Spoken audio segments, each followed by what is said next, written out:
हाँ जी, today is the day 5 of the fast track revision series for CA Final FM January 2026 students. इसके पहले हमने 4 videos इस series में अपलोड किए हैं। The first was mutual fund, second merger, third was derivatives का part 1 and fourth was derivatives का part 2। इन तीनों चैप्टर में अगर आपको कोई भी प्रॉब्लम है, कंसेप्ट प्रॉब्लम है, सम समझ नहीं आया, कुछ भी है, please let me no in the comment section या फिर टेलीग्राम के डिस्कशन ग्रुप में। मैं इस वीडियो के डिस्क्रिप्शन लिंक में भी दे दूंगा टेलीग्राम का link, please join it and let me no कोई भी डाउट्स है कि नहीं। सर आज कौन सा चैप्टर करेंगे? आज will start with the portfolio management का चैप्टर। आई थिंक आज 2 वीडियोस इस चैप्टर में लगेंगे because it is a very big chapter and students इसमें बहुत पैनिक करते हैं, ठीक है? तो ये चैप्टर आई विल सजेस्ट कि इट इज़ बेटर कि हम 2 वीडियोस 2 पार्ट पे करें। So it will be around 2 and a half hours class दोनों मिला के फास्ट ट्रैक में हो जाएगा, ठीक है? What will do same thing जो हम करते आए हैं पहले 4 वीडियोस में भी, कांसेप्ट समझेंगे, कांसेप्ट समझ के क्वेश्चन सॉल्व करेंगे। बट पोर्टफोलियो में थोड़ा कुछ अलग करेंगे। क्या अलग करेंगे सर? पोर्टफोलियो में हम क्या करेंगे, बेसिक एक कांसेप्ट पढ़ लेंगे, फिर देयर आर सम टॉपिक जैसे कोरिलेशन का फार्मूला क्या होता है, कोवेरिएंस का क्या होता है, आपका स्टैटिस्टिक्स कैसे होता है, कुछ भी जैसे एक्सपेक्टेड रिटर्न प्रोबेबिलिटी से कैसे निकलता है, ऑप्टिमल शार्प रेशियो कैसे निकलता है। सर ये जो भी फार्मूलाज है ना, ये हम सम के तरफ देखेंगे, ठीक है? अलग से हम नहीं पढ़ेंगे उसको, बराबर? If you are new to this channel, a brief about me. मैं हूं अमन अग्रवाल, आपका दोस्त, आपका mentor and I am a CA final and a CFA tutor. So let's start today with the portfolio management chapter. आपको पता ही है हम क्या करते हैं, पहले पहले हम समझते हैं कि पोर्टफोलियो मैनेजमेंट में हमें पढ़ना क्या-क्या है, पहले हम वो समझेंगे। उसके बाद कांसेप्ट्स में आएँगे, फिर we will start with it, ठीक है? सो सर पोर्टफोलियो मैनेजमेंट में क्या-क्या पढ़ना है ये मेरे को बता दो ना सर। चलो सुनो, पोर्टफोलियो मैनेजमेंट में पहले समझना है सर पोर्टफोलियो क्या होता है वो बताओ। What is portfolio? क्या होता है सर पोर्टफोलियो? सेकंड ये मेरे को बताओ सर ऑब्जेक्टिव्स क्या है पोर्टफोलियो का? क्यों व्हाट व्हाई दिस चैप्टर और why management of the portfolio is important sir वो क्यों होता है ये मेरे को बताओ। उसके बाद सर पोर्टफोलियो को कैसे फ्रेम किया जाता है? मतलब एक्टिविटीज़ क्या है सर पोर्टफोलियो मैनेजमेंट का? आप पोर्टफोलियो मैनेजमेंट समझा तो दिए, ऑब्जेक्टिव भी बता दिए, but how to frame a portfolio वो क्या होगा? दैट इज़ द ऑब्जेक्टिव्स या एक्टिविटीज़। फिर हम समझेंगे sir active versus passive portfolio management क्या होता है? आप ज याद है हमने म्यूचुअल फंड में भी सीखा था, sir active mutual fund and passive mutual funds वो उन दोनों का डिफरेंस मोस्टली सेम ही होंगे but there is some difference यहाँ पे, ठीक है? तो हम वो भी समझेंगे। फिर हम समझेंगे सर सीएपीएम का एंड एपीटी जो मेथड्स है रिटर्न निकालने का वो क्या होता है? फिर हम समझेंगे मार्कोविच पोर्टफोलियो थ्योरी क्या होता है? बराबर? फिर हम ये समझेंगे कि traditional versus my modern portfolio theory में अलग क्या है? व्हाई ट्रेडिशनल वाला आजकल का दिन पे नहीं चलता है and why modern portfolio theory को आना पड़ा? What is the difference between this 2? ठीक है? फिर हम समझेंगे कि रिटर्न टाइप्स क्या होते हैं एंड रिस्क क्या होते हैं? रिटर्न एंड रिस्क क्या होते हैं? ठीक है? चैप्टर थोड़ा बड़ा है, फिर हम समझेंगे ऑप्टिमल पोर्टफोलियो क्या बनाते हैं और what is an optimal portfolio and इसको कैसे हम लोग कंस्ट्रक्ट कर सकते हैं, इसको ये भी समझेंगे, ठीक है? फिर 10th समझेंगे हम लोग सम ऑफ द स्टैटिस्टिक्स जो कि एक्सपेक्टेड रिटर्न, कोरिलेशन वगैरह जो भी आ गया, तो कोरिलेशन वगैरह हम समझेंगे, बराबर? फिर हम समझेंगे सर सब तो हो गया, पोर्टफोलियो कंस्ट्रक्ट तो बताओ मेरे को, ठीक है? पोर्टफोलियो कंस्ट्रक्ट तो करना मेरे को सिखाओ। फिर सर पोर्टफोलियो मेरे को रिवाइज़ तो करना सिखाओ। मैंने सब कुछ कर लिया, फिर इसको रिविज़न भी तो करना है and the last should be the asset allocation, ठीक है? See now the point is ये जो पोर्टफोलियो वाला चैप्टर है this is a very interesting chapter and हम रेगुलर क्लास में इसको बहुत प्रैक्टिकली जो करते हैं and we take time in portfolio management. I think portfolio management and forex में वी टेक टाइम समथिंग मतलब थोड़ा एक्स्ट्रा हम लोग टाइम लेते हैं उसपे and interest risk management. Now what I am trying to say you is कि ये चैप्टर में अभी फास्ट ट्रैक में बिकॉज़ 2 महीना एग्ज़ाम का बचा अपना, बराबर 2 महीना भी नहीं बचा और 1 हाँ, 2 महीना अराउंड बचा है। So what we'll do is we'll only understand the basic concept sir इसका मतलब क्या होता है, क्यों लॉजिक क्या है and then straight away we'll go to sums। Concept में we'll not devote too much time at least now, ठीक है? ये समझ आया?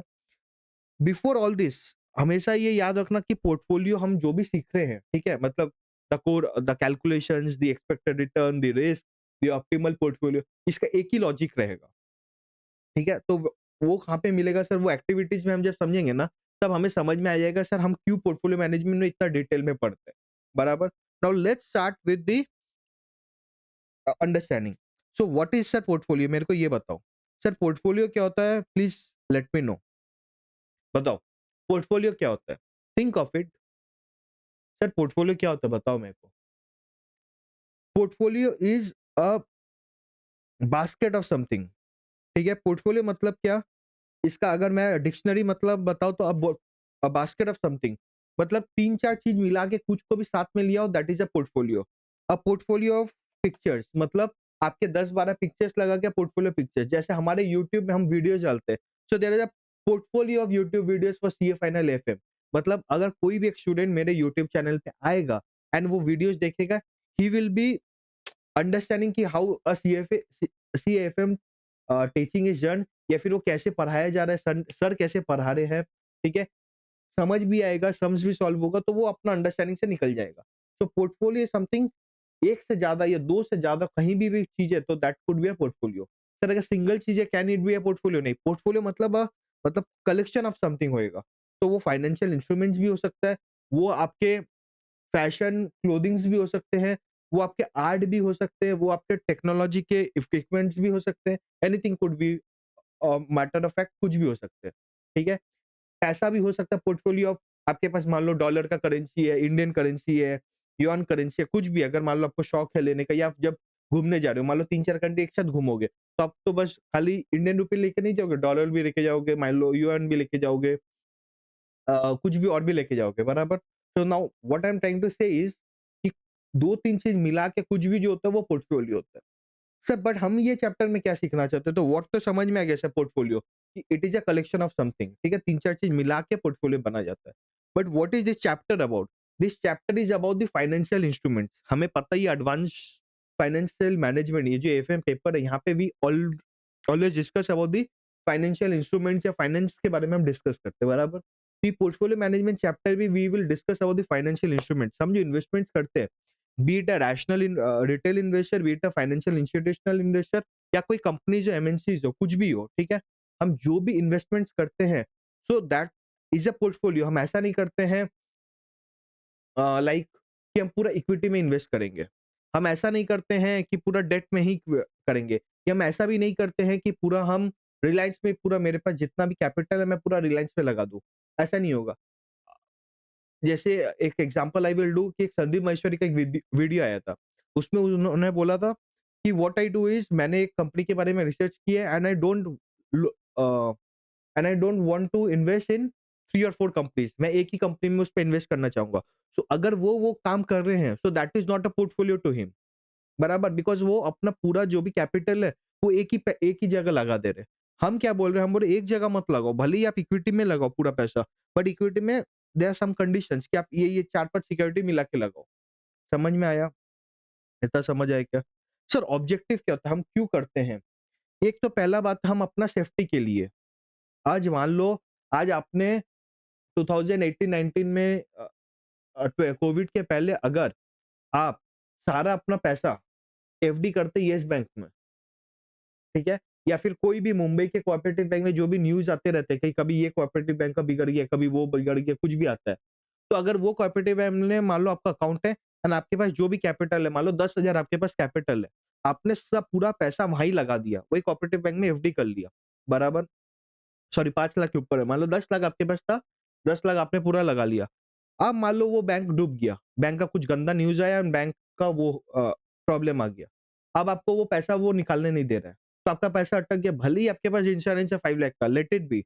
बट माय पॉइंट इज़, अगर आप वही पैसा 10 लाख रुपया ही अगर 3 बैंक मिला के रखते, तो आपके लिए रहता ठीक है भाई, मेरा 2 लाख ही गए, बाकी मेरा 8 लाख रुपया है मेरे पास एटलीस्ट सर्वाइवल के लिए।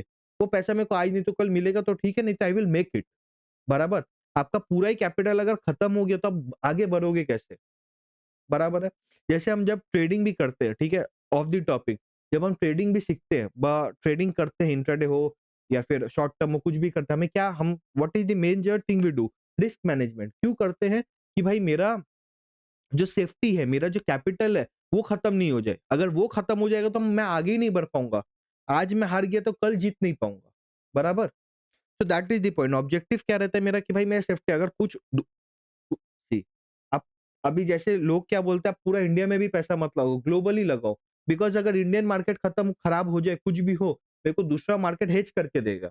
जैसे कि मान लो आप श्रीलंका में पैसा लगाए होते, या बांग्लादेश में पैसा लगाए होते, या नेपाल में। नेपाल का अगर मान लो कोई एक सिटीज़न है, उसने नेपाल में ही पैसा लगाया, बराबर? आज जो नेपाल का हालत है, क्या वो सर्वाइवल मोड पे रहेगा? उसका मार्केट इतना गंदा खराब हो गया, सब कुछ खराब हो गया, बराबर? इकोनॉमी में प्रॉब्लम हो गया, बांग्लादेश ले लो, श्रीलंका ले लो, कुछ भी ले लो।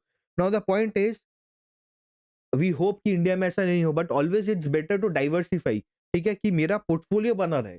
पोर्टफोलियो मतलब क्या, मैं इधर इधर इधर चार जगह इन्वेस्ट करके रखूंगा, अगर यहाँ कुछ बिगड़ा तो बाकी मेरा कुछ एक पोर्शन तो सेफ है। That is the logic behind, that is the objective, ठीक है। तो पहला सेफ्टी हो गया। सेकेंड हो गया लिक्विडिटी। अगेन कोऑपरेटिव बैंक का एग्जांपल, अगर उस पे मान लो मैंने पूरा 10 लाख रुपया लगाया, मेरा पैसा अटक गया, तो मेरे पास आज मेरे घर का किराना का राशन लाने का भी पैसा नहीं रहेगा, बराबर है, क्योंकि मेरा पूरा कैपिटल मैंने वहीं लगा दिया था, जो भी मैं लाता वो वहीं इन्वेस्ट कर देता। तो what should I do, because वो मेरा डेली का लिक्विडिटी है, बराबर, मेरे को हर महीना मान लो 20,000 चाहिए। मैं वो क्या करता था, एफडी के इंटरेस्ट से मैं वो 20,000 रुपया का काम करता था। तो वो मैं नहीं कर पाऊँगा। तो व्हाट शैल आई डू, कि भाई मेरा 3-4 जगह रहेगा तो क्या मेरा लिक्विडिटी खत्म नहीं होगा। आई कैन मूव आउट, ठीक है, मैं चलते जाऊँगा। समझ आया? तो ऑब्जेक्टिव क्या था मेरा, पहले तो सर सेफ्टी था, सेकंड था लिक्विडिटी, थर्ड है डाइवर्सिफिकेशन। सर मैं डाइवर्सिफाई करके रखूँगा, again that is the risk management perspective. ये समझ आया क्या? ऑब्जेक्टिव समझ आया? सर अब मेरे को ये तो बताओ, सर मेरे को ऑब्जेक्टिव समझ आ गया, पोर्टफोलियो समझ आ गया क्या होता है, अब मेरे को एक्टिविटीज़ बताओ। चलो सर, मैं मान लिया आज से मैं अपना कोई भी पैसा पूरे एक जगह नहीं लगाऊँगा। So always before we move into this, हमेशा अगर if you are coming from a baniya family और समवेयर आल्सो, ठीक है? आज पहले के ट्रेडिशनल मेथड में क्या था, आप गोल्ड पे पैसा लगाते थे या फिर एफडी पे पैसा लगाते थे। When you are learning these things, please make sure you apply it also. भले ही आप 10,000 रुपए ऐसे लगाओ, ठीक है? भले ही पेपर पे आप काम करो, but make sure you learn it and apply it practically, at least on the paper only, before you know clearing your CA and before making money from your job or something like that। वहां से पहले सीखो, ये सीखते at least not अभी, but exam के बाद ये सब प्रैक्टिस करना, कि ठीक है भाई मेरे पास मान लो लाख रुपए पोर्टफोलियो है, लाख रुपए है मेरे पास, अभी मेरे को वो दो एसेट पे लगाना है, कहाँ पे लगाऊं, कैसे लगाऊं। तो there some things will see this, ठीक है, वो है भी चैप्टर के अंदर दिया हुआ भी है। Now what are the activities sir, हम क्या करें, पहले पोर्टफोलियो मैनेजमेंट समझ लिया, एक्टिविटीज क्या है ये बताओ। पहले तो आप समझो कि आप कौन से एसेट क्लास पे पैसा लगाओगे, ठीक है। अगेन मैं ओवरव्यू में बता रहा हूँ, इट्स नॉट कि शिप बाय शिप में बता रहा हूँ, what are the activities I am telling. तो पहला तो सर असेट एलोकेशन करो। सर असेट एलोकेशन क्या होता है बाबू, असेट इन फाइनेंस में बोला गया 3-4 तरह का होता है। एक हो गया इक्विटी, एक हो गया डेट, एक हो गया बॉन्ड, सॉरी, एक हो गया इक्विटी, एक हो गया डेट, एक हो गया कमोडिटीज, ठीक है। एक हो गया गोल्ड सिल्वर, कमोडिटीज में ही आ जाता है वो। और एक हो गया रियल एस्टेट, मतलब रियल एसेट जिसको हम बोलते हैं, basically equity, bond and real asset में बात किया जाता है। तो ये तीनों नॉर्मली एसेट क्लास बोले गए हैं, ठीक है। आपको बाइफरकेशंस दिया हुआ है कि ये 3 एसेट क्लास है। अब ये तीनों में आप कितना-कितना पैसा लगाओगे पहले वो डिसाइड करो, ठीक है। वो कैसे डिसाइड करेंगे, that is something else not in this topic, but उसको स्ट्रैटेजिक एसेट एलोकेशन बोला जाता है, ठीक है। जस्ट हियर दैट वर्ड, हम रेगुलर क्लास में उसको समझते हैं, बट अभी let's not go into that. मतलब क्या, हम आपका एपेटाइट देख के, रिस्क एपेटाइट देख के, थोड़ा मैं बता भी देता हूँ। रिस्क एपेटाइट देखिए, मतलब आपको कितना, मतलब आपकी कितनी शक्ति है, ठीक है, लॉस लेने की, या आप कैसा, what is your behaviour with this market, उसके हिसाब से आपका एसेट एलोकेशन होता है कि अच्छा 20% इक्विटी, 40% डेट एंड बाकी 40% मान लो रियल एस्टेट, ऐसा टाइप के। तो सर मेरे को एसेट एलोकेशन पहले मैं करूँगा, फिर चल सर मैंने मान लिया कि 20% मेरे को इक्विटी में लगाना है। अब कौन से सिक्योरिटी में लगाना है, इंडिया पे लगाना है कि ग्लोबली लगाना है? फिर मेरे को ये भी समझ में आ गया है सर, इंडिया पे लगाना है। इंडिया में लगाना है, कहाँ लगाना है? रिलायंस में लगाना है, ज़ोमैटो में लगाना है या लेंसकार्ट का एब्सर्ड वैल्यूएशन वाले आईपीओ में लगाना है? किसमें लगाना है? वो आपको समझना है। Now that depends upon your risk appetite. अगर आप हो कि भाई मेरे को मतलब कुछ भी हो, मेरे को पैसा बहुत ज़्यादा चाहिए, मैं बहुत रिस्क ले सकता हूँ, go for Lenskart IPO. But I am a risk averse person, ठीक है? मेरे को डर लगता है कि भाई नहीं वो गड़बड़ है, मेरा पैसा डूबना नहीं चाहिए। What I will go for any Tata का स्टॉक या फिर रिलायंस का stock. I am just saying you कि लार्ज कैप स्टॉक पे मैं जाऊँगा, वहाँ पे सेफ्टी नेट खेलूँगा मैं, बराबर? तो सर मेरे को ये भी पता चल गया एसेट एलोकेशन क्या होता है, मेरे को ये भी पता चल गया कि सर कैसे एसेट एलोकेट करते हैं, स्ट्रैटेजिक एसेट एलोकेशन बोल के। फिर मेरे को ये भी पता चल गया, मेरे को एसेट एलोकेशन पता चल गया, मैंने सिक्योरिटी सिलेक्ट कर दिया। सिक्योरिटी सिलेक्ट कर लियो, अब अपना पोर्टफोलियो कंस्ट्रक्ट करो। मतलब क्या, अगर मान लो इक्विटी में आपको लगाना था 20%, मान लो आपको 1 लाख रुपया लगाना था, ठीक है? 1 लाख रुपए में आपको पता है 20% इक्विटी में लगाना है, मैंने 20,000, ठीक है? अब आपने इक्विटी का पहले सिलेक्ट किया, कैसे किया? मान लो आपको लगाना है रिलायंस में, मान लो आपको रिलायंस में लगाना है, आपको ज़ोमैटो में लगाना है, आपको एनसीसी में लगाना है, ठीक है? ये 3 स्टॉक में लगाना है। बट आपको ये 20,000 क्या रेशियो पे दोगे? ठीक है, क्या परसेंटेज पे? इस पे कितना 5,000 दोगे, इस पे 10,000 दोगे, इस पे 5,000 दोगे, कैसे दोगे? तो ये वाला जो चीज़ है इसको कंस्ट्रक्ट करो, मतलब प्रोपोर्शन कितना दोगे? कंस्ट्रक्ट इट, ठीक है? पहले एसेट एलोकेट कर लिया, एसेट एलोकेट के बाद हमने सिलेक्ट कर लिया कौन-सा सिक्योरिटी में लगाना है। अब भाई आप ये करो कि इसको प्रोपोर्शनेट दो, कितना प्रोपोर्शनेट में देना है। तो first I will select it, then I will construct it, ठीक है? देन आई विल डिसाइड कि भाई अब सही है क्या नहीं, ये ओवरऑल पोर्टफोलियो मैंने कंस्ट्रक्ट कर दिया, अब इस पे इन्वेस्ट करूँ कि नहीं? फिर भी देयर आर चेंजेस तो वो करूँगा, ठीक है? वन्स वी हैव डन तो what are the things, how will construct, how will start with the portfolio management. पहले मैं क्या करूँगा, एसेट एलोकेट करूँगा, एसेट के लिए मैं समझूँगा अपना रिस्क एपेटाइट वगैरह-वगैरह। उसके बाद मैं क्या करूँगा, मैं सर सिलेक्ट करूँगा सिक्योरिटीज़ को। अभी बॉन्ड में भी मैं वही करूँगा कि कौन से का बॉन्ड लेना है, श्रीराम फाइनेंस का लेना है, येस बैंक का टायर 1 वाला बॉन्ड लेना है या फिर रिलायंस का कोई डिबेंचर लेना है, क्या लेना है मेरे को? पहले मैं वो समझूँगा या फिर मैं सरकार स्मॉल सेविंग स्कीम्स में जाना है, पीपीएफ, किसान विकास पत्र, ये सब में जाना है मेरे को। पहले मैं वो समझूँगा। या मेरे को रियल एस्टेट में जाना है। रियल एस्टेट में क्या मेरे को मुंबई की प्रॉपर्टी भी लेना है, बैंगलोर पे लेना है, एयरपोर्ट के बाजू में लेना है, मेन सिटी में लेना है, क्या लेना है वो मैं समझ लूँगा एसेट एलोकेशन में। एसेट एलोकेशन के बाद सिक्योरिटी सिलेक्ट में। वो हो गया, अब मैं कंस्ट्रक्ट करूँगा कितना परसेंटेज देना है। अगर मान लो मेरे को पता है ये 3 में देना है, रिलायंस, ज़ोमैटो, एनसीसी, क्या प्रोपोर्शन ऑफ 20 के मैं डालूँ? 10,000, 5,000 कैसे मैं डालूँ वो डिसाइड कंस्ट्रक्ट करूँगा। वो कंस्ट्रक्ट करने के बाद अब मैं डिसाइड करूँगा भाई मेरा पूरा ओवरऑल 1 लाख का पिक्चर सही लग रहा है कि नहीं? हो गया, अब मैं उसमें इन्वेस्ट करूँगा। सर इन्वेस्ट करने के बाद क्या करोगे आप? इन्वेस्ट करने के बाद उसको आप इवैल्यूएट करोगे। Now this is something I am just linking it, क्योंकि पोर्टफोलियो चैप्टर इतना बड़ा है, आपको लगता है सर मैं why I M studying all these things? Connect करने के लिए मैं बोल रहा हूँ।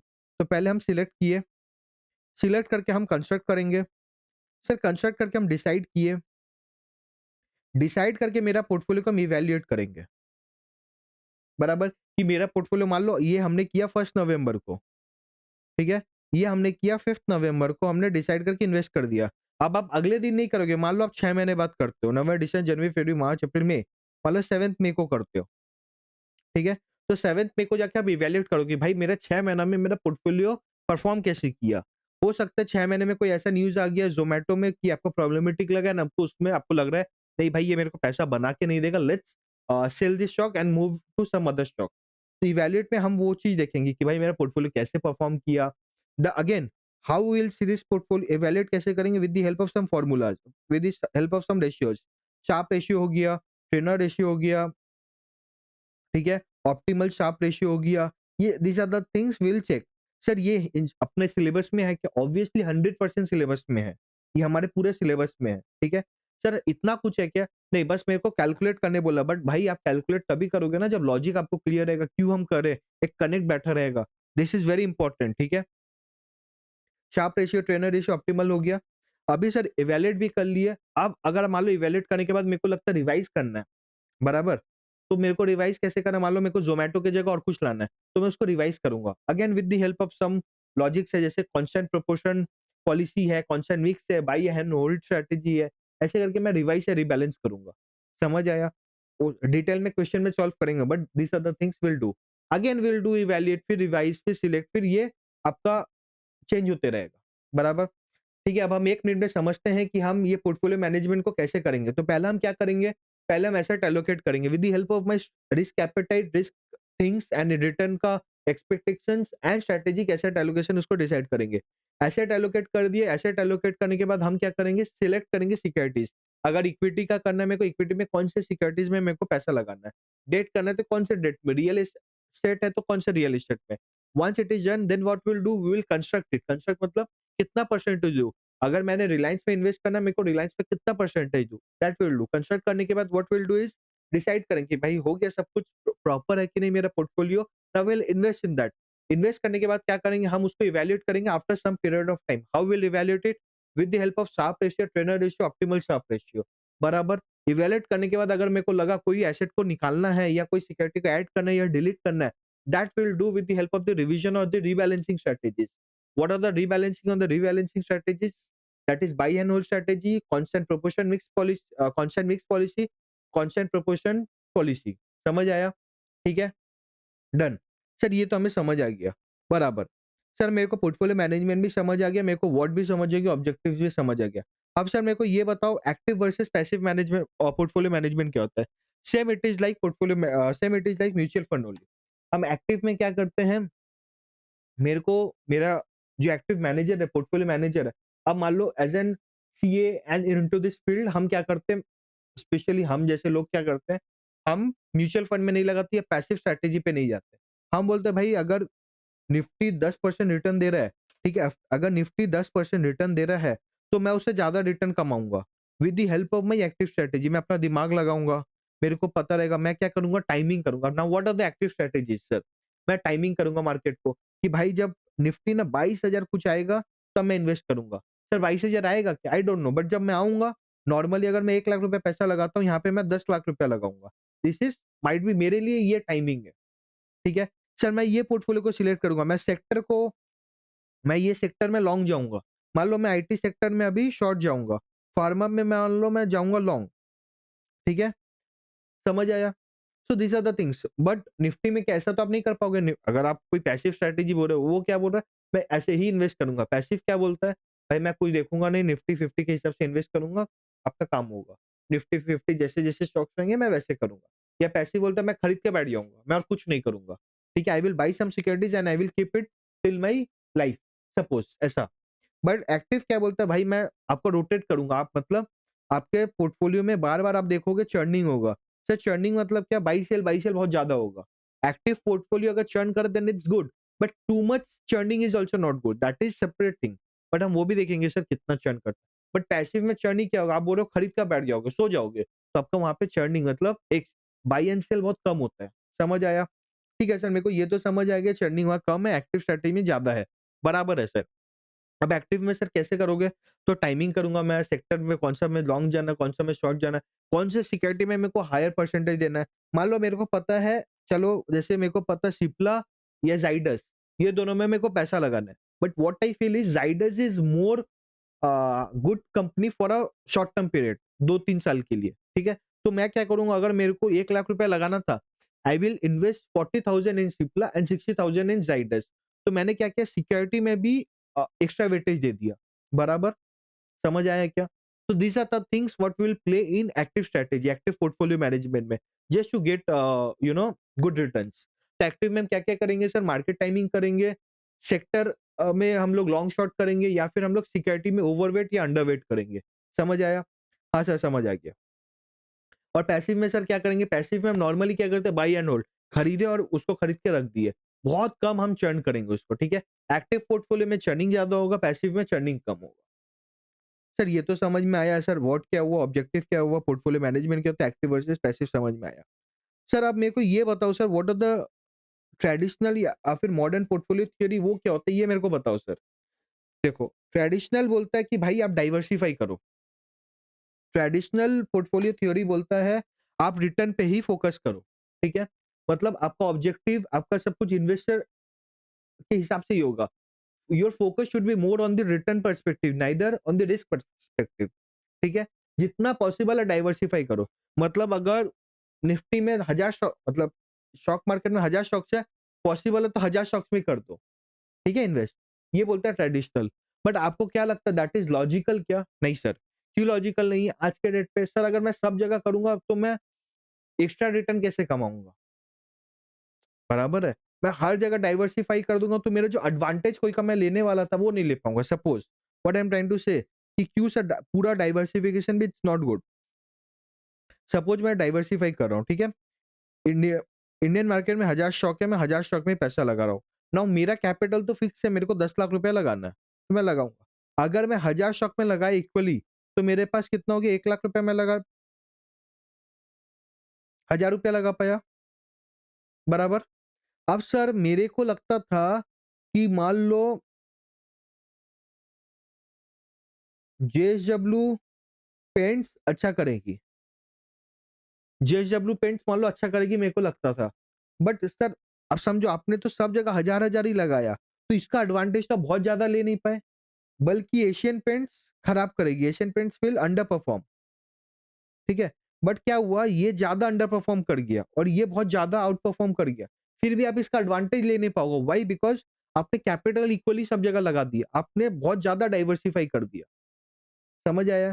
तो too much of diversification is also problem.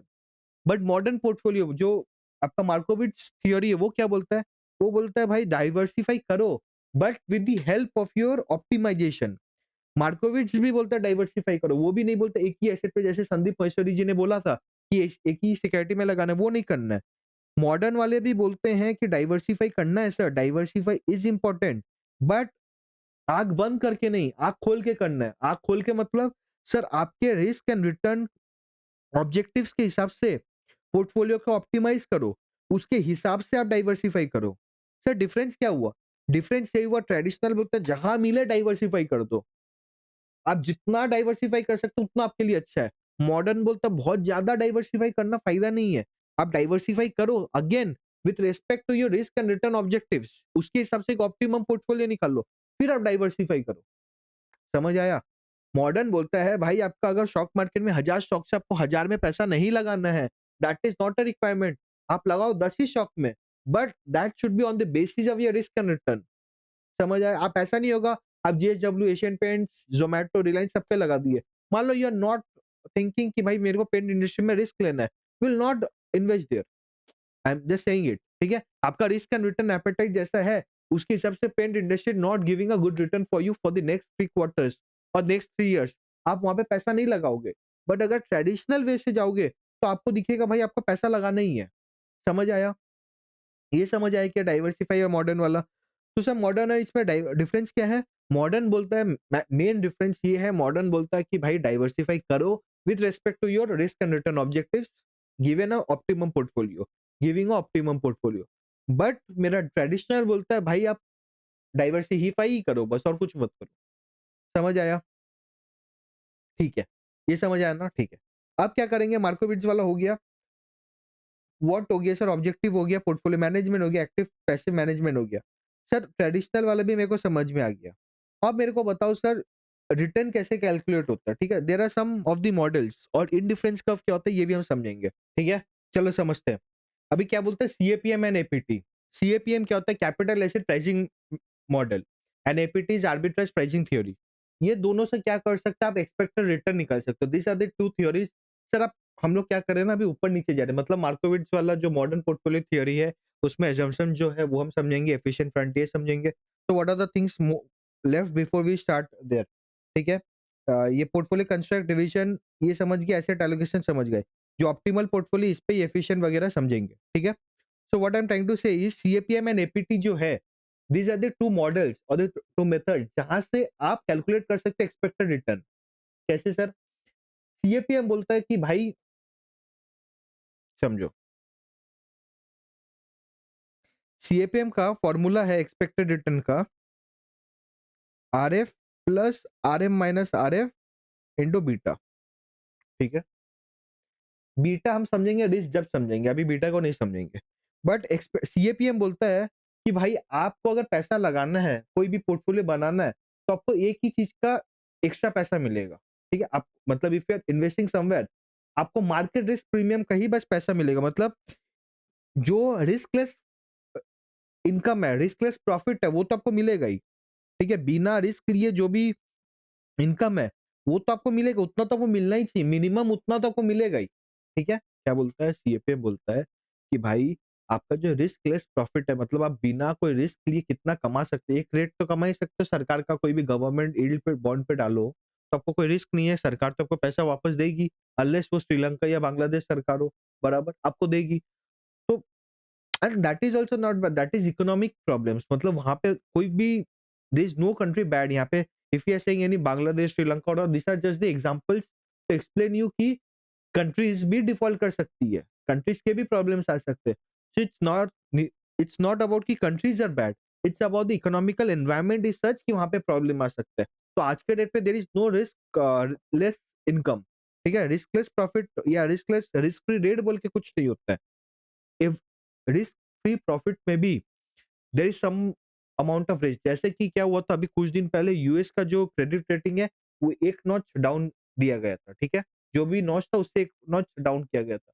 मतलब कि US is also having some a little amount of risk that it can default. तो भाई अगर यूएस इतना मेहनत इकोनॉमी हो कि अगर उसका भी हो सकता है रिस्क, हम जैसे बांग्लादेश, नेपाल, श्रीलंका, इंडिया कोई का भी रिस्क हो सकता है, बराबर? So that is not a problem, समझ आया? बट वी कंसिडर्ड इट कि वो रिस्क फ्री प्रॉफिट है।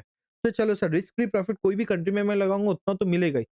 प्लस मैं जो रिस्क ले रहा हूँ उसके लिए आपको कंपेंसेशन मिलेगा, but only you will get one compensation, that is market risk premium.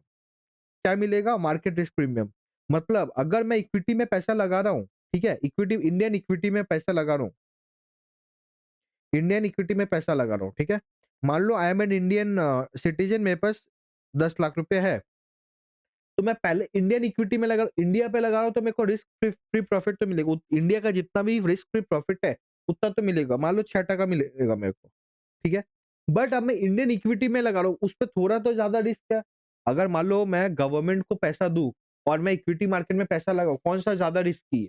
Obviously ग इक्विटी मार्केट। तो बोल रहा है ठीक है, तेरे को 6% तो मिलेगा ही, प्लस तुम वहाँ पे जो लगा रहे हो उसके लिए मैं तेरे को कंपनसेशन दे दूँगा, मान लो 2%।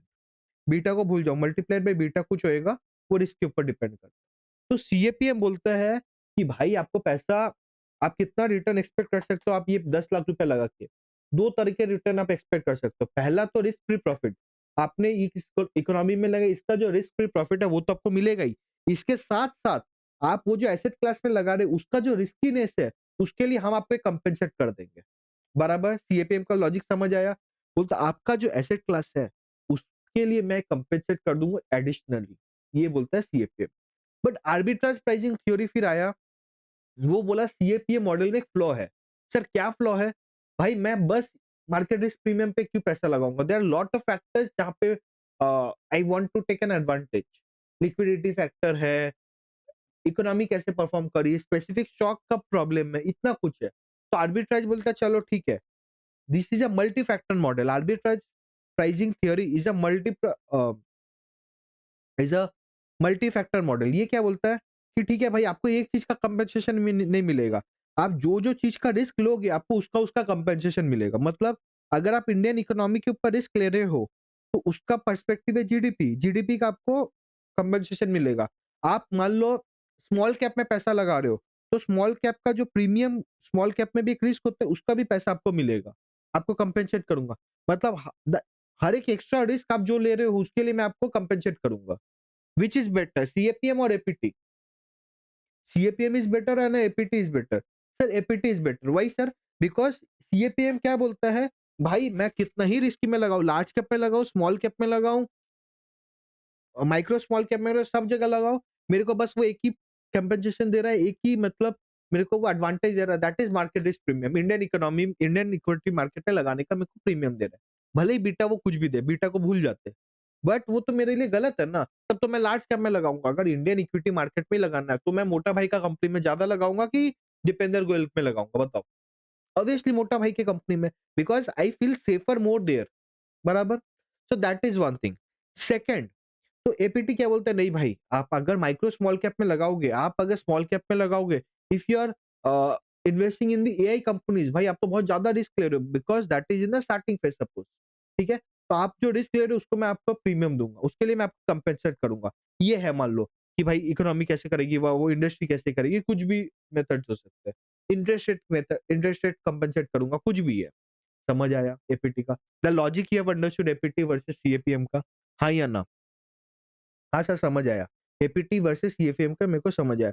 ये मेरे को क्या निकाल के देगा? एक्सपेक्टेड रिटर्न, ठीक है? Before going all to now to the other things, now let's understand some of the basics पहले, ठीक है? हम जो पोर्टफोलियो मैनेजमेंट करें, हम जब सिलेक्ट करेंगे ना, जब हम इवैल्यूएट करेंगे, उसके पहले there are 2 things we will calculate, या फिर बेसिकली एसेट एलोकेशन के टाइम पे। एक हो गया मेरे को एक्सपेक्टेड रिटर्न कितना चाहिए, एक हो गया मेरा रिस्क क्या है। Now what is expected return? मतलब मैं कितना वो पैसा, 10 लाख रुपए मेरा जो कैपिटल है वो लगा, अगर मैं पैसा लगाता हूँ, what is the return I want from that investment, ठीक है? बिकॉज मेरा भी अगर वो पैसा आज मैं अगर यूज करता, एक यूटिलिटी रहता है मेरा, भाई मैं मोबाइल फोन खरीदता, घर खरीदता, कुछ भी खरीदता, वो मेरी मर्जी। बट मैं अपना जो आज का जो मेरा यूटिलिटी, आज जो मैं इन्वेस्ट करता, आज जो मैं खर्चा करता, उसको मैं डिले कर रहा हूँ, ठीक है? My consumption I am delaying it, तो उसके लिए मेरे को कोई एडवांटेज चाहिए। मान लो मान लो आज मैं एक 10 लाख का गाड़ी खरीद सकता, ठीक है? मैंने आज नहीं खरीदा, मैंने उसको जाके कहीं एफडी कर दिया, तो भाई जब मैं परसों जाऊंगा, गाड़ी खरीदने मैं ऑब्वियसली चाहूँगा कि वो 11 लाख हो, तो मैं ये मॉडल की जगह दूसरी मॉडल खरीदता हूँ, बराबर? तो why I am delaying my consumption to get a better life और बेटर एसेट और समथिंग, बराबर? तो भाई जब मैं कर रहा हूँ तो उसके लिए मैं क्यों क्या चाहिए एक्सपेक्टेड रिटर्न। मेरा एक्सपेक्टेशन क्या है? मैं ये पैसा जब लगा रहा हूँ, मेरे लिए एक्सपेक्टेशन कितना है? There are 2 things, one is an expected return and one is my actual return. जब मैं पैसा लगाऊँगा तब मैं कैलकुलेट करूँगा expected return, what I want from that investment. फिर जब मैं इवैल्यूएट करूँगा पोर्टफोलियो को, जो मेरा रिटर्न है that is my actual return. भाई आपने पैसा लगाया, आज के डेट पे वो आपको एक्चुअल रिटर्न दे रहा है, बराबर? यस, इन दिस पोर्टफोलियो वाले चैप्टर पे हम एक्सपेक्टेड एंड एक्चुअल रिटर्न को कंबाइन करके चलते हैं, मानते हैं कि सेम ही है, but there is a difference between this 2। समझ आया? ठीक है सर। तो सीएपीएम एंड एपीटी तो वहाँ से निकल जाएगा एक्सपेक्टेड रिटर्न से, बराबर? Now what is risk sir? Risk हो रहा है मैं जो पैसा लगा रहा हूँ, मेरा पैसा डूबने का रिस्क है, बराबर? जैसे कोऑपरेटिव बैंक में 10 लाख रुपए मैंने लगाया था, कोई भी मुंबई के मान लो पकड़ के, या येस बैंक में मैंने पैसा लगाया तो गिर सकता है, या फिर ज़ोमैटो, या फिर आप मान लो लेंसकार्ट को भी सबसे बड़ा एग्जांपल है। लेंसकार्ट में आज अगर हम आईपीओ में पैसा लगाएँगे, they are looking for an abstract valuation. Now ये तो दोगलापन है, बराबर? कि आप शार्क टैंक में आके बोलते हो भाई ये वैल्यूएशन हायर है, नाउ आप खुद हायर वैल्यूएशन करते हो। Again there are if and buts, leave that. But in a normal layman language abstract valuation है। क्या लॉजिक है? आई डोंट बाय दैट क्या बोलता है कंसेप्ट, द थॉट प्रोसेस, ये होगा वो होगा, मेरे को उससे मतलब नहीं है। मैं आपके पैसा कंपनी में लगाऊंगा because I want some return. आप 10 साल बाद क्या करके देगा मेरे को उससे मतलब नहीं है। 10 साल बाद जब करोगे तब मैं आपको प्रीमियम दूंगा, मैं आज आपको प्रीमियम क्यों दूं? समझ आ रहा है? आज मैं आपको प्रीमियम क्यों दूं कोई भी चीज का? आप 10 साल बाद क्या करोगे मेरे को क्या पता? 10 साल बाद हो सकता है वो काम ही नहीं आए, कुछ भी हो सकता है अगेन। ठीक है? तो द पॉइंट इज कि मेरा रिस्क एपेटाइट क्या है। Now risk is of two types. जो हम जब रिस्क के बारे में बात करते हैं, रिस्क दो टाइप का होता है। क्या क्या टाइप होता है सर? रिस्क पहला होता है सिस्टमेटिक रिस्क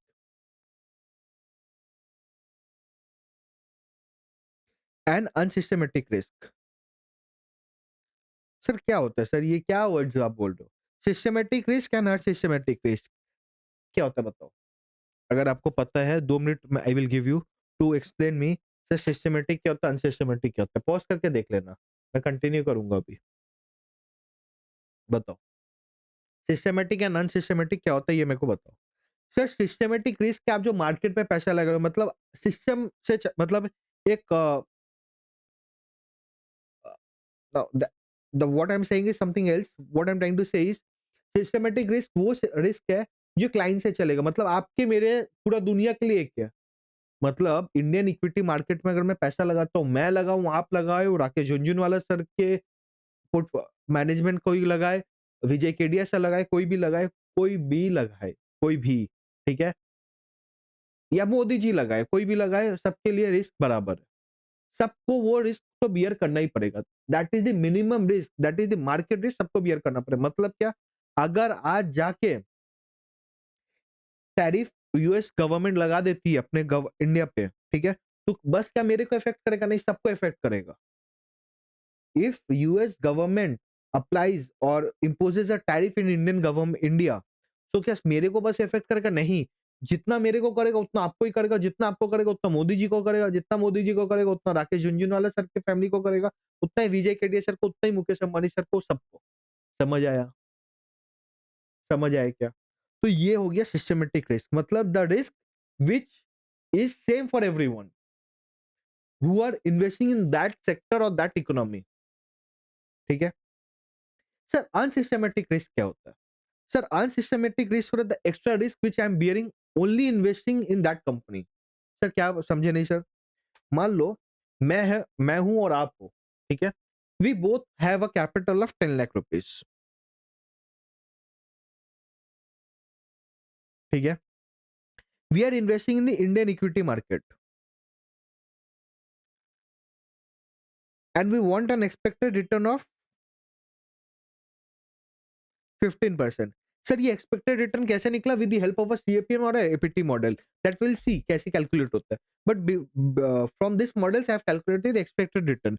सर अब मेरे को रिस्क भी जो तो जानना है। जब भी मैं कोई जगह अपना स्टार्ट करूंगा, I want to have the knowledge of the risk. मतलब सर जब आप सीए करने चालू किए थे, आपने कंसल्ट किया था सबको? आपके पापा को किया होगा, आपके भाई को किया होगा, बहन को किया होगा, जो भी आपके घर पे सीए है, उसको किया होगा। नहीं है तो आपने कोई मेंटर से पूछा होगा, "सर मैं सीए जर्नी में आना चाहता हूँ, व्हाट आर द रिस्क? मैं कैसे करूँगा? How will my future look like? Career look like?" सब पूछे होगे आप। तो दैट इज़ आपने रिस्क समझा होगा, बराबर? सीए में आने के पहले।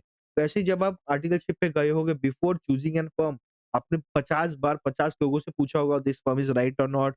मेरे को बिग 4 में जाना चाहिए, बिग 6 में जाना चाहिए, बिग 10 में किस में जाना चाहिए?" आपने पूछा होगा। So whenever we start something, we analyze it वो कितना अनसर्टेन है या वो मेरे को कितना प्रॉब्लम दे सकता है। What is the risk before going into there? बराबर हम करते हैं, बराबर। जैसे कि हम एग्जाम डे पे पहले जाते हैं, what we try to do कि हम थोड़ा जल्दी चल जाए, रिस्क नहीं हो जाए, लेट नहीं हो जाए, ट्रैफिक जाम नहीं मिल जाए। So why I am telling all this basic examples so that you relate कि each and everywhere there is a risk, a common risk and a absurd risk, ठीक है? जो आप एक्स्ट्रा हर जगह है, ये systematic, unsystematic we will talk only about the markets और the financial things, but systematic and unsystematic each and every aspire of life में हमारा है, ठीक है? सर तो क्या होता है बताओ? तो इंडियन इक्विटी मार्केट में हम और आप दोनों जन लगाना चाहते हैं 10 लाख रुपए, मेरा expected return we calculated from the help of your क्या नाम है? एपीटी या सीएपीएफ, बराबर? नाउ सर रिस्क निकालना है मेरे को। सर रिस्क पर 2 तरीका का होता है, मतलब एक तो सर मेरे को और आपको, हम दोनों को एक तो रिस्क बियर करना ही पड़ेगा, सेम सिस्टमैटिक रिस्क। मतलब मेरे को जितना रिस्क बियर करना पड़ेगा, आपको भी उतना ही करना पड़ेगा। सर वो कैसे निकालेंगे? सर वो निकालेंगे with the help of beta multiplied by my standard deviation of market का स्क्वायर, ठीक है? फॉर्मूला में आएँगे, बट इससे निकालेंगे, ठीक है? तो सिस्टमैटिक रिस्क मान लो हमने निकाल दिया 2%। मतलब मैं इंडियन इक्विटी मार्केट में हम दोनों 10 लाख रुपए लगाएँगे, उसके लिए मिनिमम तो 2% मेरे को और आपको रिस्क लेना ही पड़ेगा, मान के चलो, ठीक है? Now there is another risk which is called unsystematic risk, मतलब अब मेरा वो रिस्क अलग होगा, आपका वो रिस्क अलग होगा। हम दोनों पैसा लगाएँगे बराबर है, लेकिन मान लो मेरे को ज़ोमैटो में लगाना है, आपको रिलायंस में लगाना है, तो हम दोनों का रिस्क अलग है। सर कैसे रिस्क अलग है? बाबू इंडियन इक्विटी मार्केट तो दोनों के लिए बराबर है। अगर टैरिफ लगाया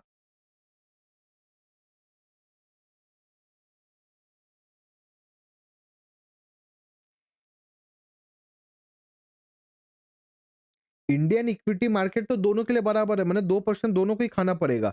लेकिन मान लो अगर अपना इंडियन इकोनॉमी में ऐसा कुछ हुआ, ठीक है? मान लो टैरिफ लगाया, ठीक है, यूएस ने, तो मेरे को भी 2% का प्रॉब्लम होगा, आपको भी 2% का प्रॉब्लम होगा। बट सर जब मैं रिलायंस में लगा रहा हूँ और आप ज़ोमैटो में लगा रहे हो, क्या दोनों का रिस्क एक है? आप ही सोच के बताओ। I am investing in Zomato, I am investing in Reliance, आप इन्वेस्ट कर रहे हो ज़ोमैटो में। Is the risk of both the companies same? No. Sir क्यों no? Reliance is a large cap stock, established stock है, बराबर? कि वो कंपनी इतने दिन से है, एक एस्टेब्लिशमेंट है उसका, उसका एक्सपीरियंस है, नॉलेज है, you know in and out the products what Reliance is selling, you know each and everything. How is that stock behaving in a market, सब आपको पता है रिलायंस के बारे में, बराबर? एंड वो पुराने स्टॉक्स पे, पुराने प्रोडक्ट्स पे ट्रेड करता है, ऑयल, अभी टेलीकॉम वगैरह-वगैरह। So that is the good industry and बहुत पुराना इंडस्ट्री है वो, बराबर? तो वहाँ पे क्या रिस्क हो सकता है कि भाई कुछ भी हो सकता है, इंटरनल कुछ प्रॉब्लम हो सकते हैं, फैमिली इश्यूज़ हो सकते हैं, कुछ भी हो सकता है, तो वो मेरे को रिस्क है, बराबर? सर ज़ोमैटो में क्या रिस्क है? ज़ोमैटो जो सेक्टर में है, जो ई-कॉमर्स सेक्टर में है या फूड का डिलीवरी सिस्टम जो सेक्टर में है, that is a very uncertain और अ वोलेटाइल सेक्टर, कुछ भी हो सकता है बिकॉज़ नई-नई चीज़ आ रही है, बिकॉज़ एआई आ रहा है, बिकॉज़ 5 मिनट्स, 10 मिनट्स, 3 मिनट्स कुछ भी डिलीवरी आ रहे हैं, ठीक है? तो सर वहाँ से अलग-अलग हो सकता है। मतलब कल कंपनी ज़ोमैटो बंद भी हो सकती है, बराबर? कल ज़ोमैटो में प्रॉब्लम भी आ सकता है, कल वो लॉस भी दे सकती है बिकॉज़ सर पहले तो उसका एक्सपीरियंस कम है, उसका हिस्ट्री कम है, ठीक है, ज़ोमैटो का। तो there are lot of factors, तो दीपेंद्र गोयल को बाहर भी निकाला जा सकता है, ठीक है? कुछ भी हो सकता है, ठीक है? सर हो सकता है कंपनी लॉस ही किए जा रही हो। हो सकता है वो जो जो प्रोडक्ट बेच रही है वो प्रोडक्ट आज से 2 साल बाद नहीं बिकेगी, ठीक है? Now the point is that Zepto आने के बाद सर और कॉम्पिटिशन बढ़ गया। स्विगी ने और कुछ लाया। सर गवर्नमेंट ओएनडीसी में कुछ अगर ले आई तो, कुछ भी हो सकता है सर ज़ोमैटो में। बट रिलायंस में सर ऐसा कुछ नहीं है बिकॉज़ आप एक्सपीरियंस स्टॉक है, लार्ज लार्ज कैप है, सब कुछ है। तो भाई अगर मैंने रिलायंस पे पैसा लगाया है, मेरा हो सकता है वो ₹100 80 हो जाए। बट आपने जो 100 लगाया है, आपका जो इतने रिस्क्स हैं, आपका वो 60 भी हो सकता है। तो रिस्क आपका ज़्यादा है, बराबर? तो मान लो कंपनी स्पेसिफिक रिस्क होता है, अनसिस्टेमेटिक रिस्क होता है, जो आपने सिक्योरिटी सिलेक्ट किया या फिर आपने एसेट क्लास जो सिलेक्ट किया, उसके हिसाब से वो रिस्क है, बराबर? वो कॉमन नहीं है, वो आपके मेरे लिए सबके अलग है।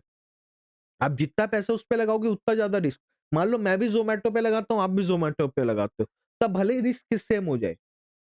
But then also that is not same because मैं कितना प्रोपोर्शन ऑफ माय कैपिटल लगा रहा हूँ, आप कितना लगा रहे हो, that will totally depend on this things. समझ आया क्या? अनसिस्टेमैटिक रिस्क समझ आया? दैट इज़ कंपनी स्पेसिफिक, मतलब मेरे लिए और आपके लिए अलग-अलग है। मेरे लिए अलग है अनसिस्टेमैटिक रिस्क, आपके लिए अलग है। बट सिस्टेमैटिक रिस्क जो लाइन में खड़े होंगे सबके लिए एक है। समझ आया क्या? हम अगर लाइन में खड़े होंगे, तो हमको सब लाइन बाय लाइन ही जाना पड़ेगा। देखो सिस्टमैटिक मतलब एक सिस्टम से चलेगा, अगर वो if I go by the word, ठीक है? अनसिस्टमैटिक मतलब सिस्टम से नहीं चलेगा, कुछ भी हो सकता है।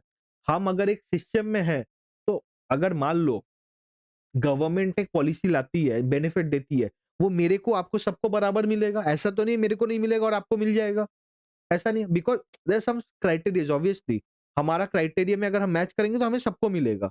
बट अगर मान लो महाराष्ट्र गवर्नमेंट कोई पॉलिसी लाती है, वो क्या सबको मिलेगा? नहीं, वो बस महाराष्ट्र के पीपल को ही मिलेगा, महाराष्ट्र के लोगों को ही मिलेगा। वो वेस्ट बंगाल या फिर कर्नाटका या फिर गोवा वाले सिटीजन्स को नहीं मिलेगा। सो दैट इज़ समथिंग एल्स। एक ओवरऑल जो पिक्चर है वो बस मोदी गवर्नमेंट, इंडियन गवर्नमेंट जो सेंट्रल गवर्नमेंट जो लाएगी वो सबको मिलेगा। बट स्टेट गवर्नमेंट पॉलिसी सबको नहीं मिलेगा, वो स्पेसिफिक स्टेट का रहेगा। सेम चीज़ है मान लो ऐसा ही सिस्टमैटिक, अनसिस्टमैटिक। इंडियन गवर्नमेंट कुछ भी करती है वो सबको सबको फ़ायदा देगा, नुकसान देगा। स्टेट गवर्नमेंट जो करेगी वो स्पेसिफिक रहेगा उस स्टेट पे जो है। मैं महाराष्ट्र में रहता हूँ तो मेरे को जो प्रॉब्लम आएगा, मेरे को महाराष्ट्र गवर्नमेंट जो अच्छी पॉलिसीज़ लाएगी, खराब लाएगी वो मेरे को इफ़ेक्ट करेगा, आपको नहीं करेगा। आप अगर हरियाणा में रहते हो, आपको हरियाणा वाली गवर्नमेंट का इफ़ेक्ट करेगा। आप अगर कर्नाटका रहते हो, आपको कर्नाटका गवर्नमेंट का पॉलिसी से इफ़ेक्ट करेगा। लॉजिक समझ आया सर? समझ आया क्या सिस्टमैटिक, अनसिस्टमैटिक? सर 1 मिनट में समझाओ। सिस्टमैटिक इज़ सबको इफ़ेक्ट करेगा, that is a market risk. Unsystematic is की specific company specific risk. Sir systematic risk को डाइवर्सिफाई नहीं कर सकते हो, मतलब कुछ भी कर लो, आप वो खत्म नहीं कर सकते हो। बट सर अनसिस्टमैटिक रिस्क आप खत्म कर सकते हो। कुछ हद तक, मोस्टली आप उसको 0 तक ला सकते हो, बराबर? ठीक है सर। सर तब दोनों मिला के टोटल रिस्क आएगा। नाउ द क्वेश्चन पार्ट में आएंगे धीरे-धीरे।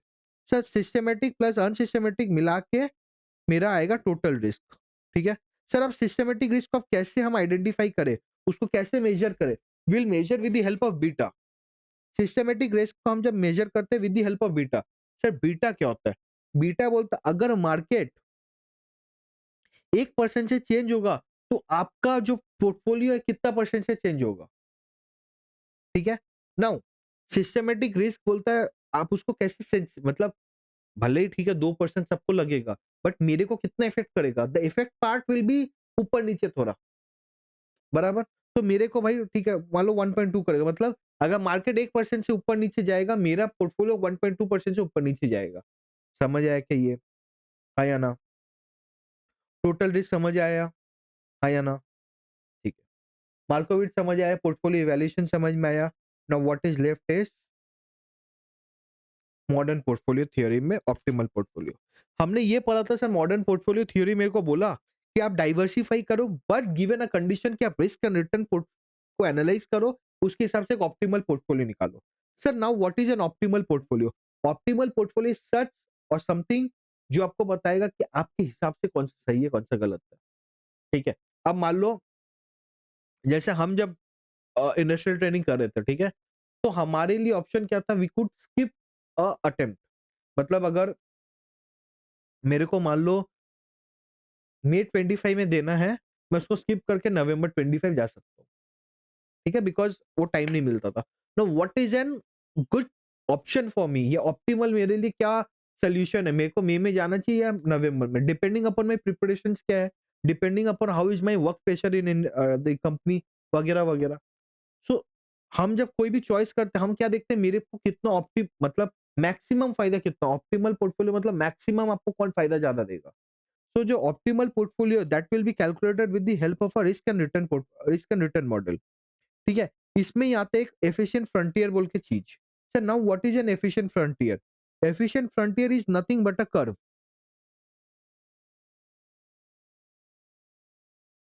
सर एफिशिएंट फ्रंटियर क्या होता है? मान लो ये कर्व है,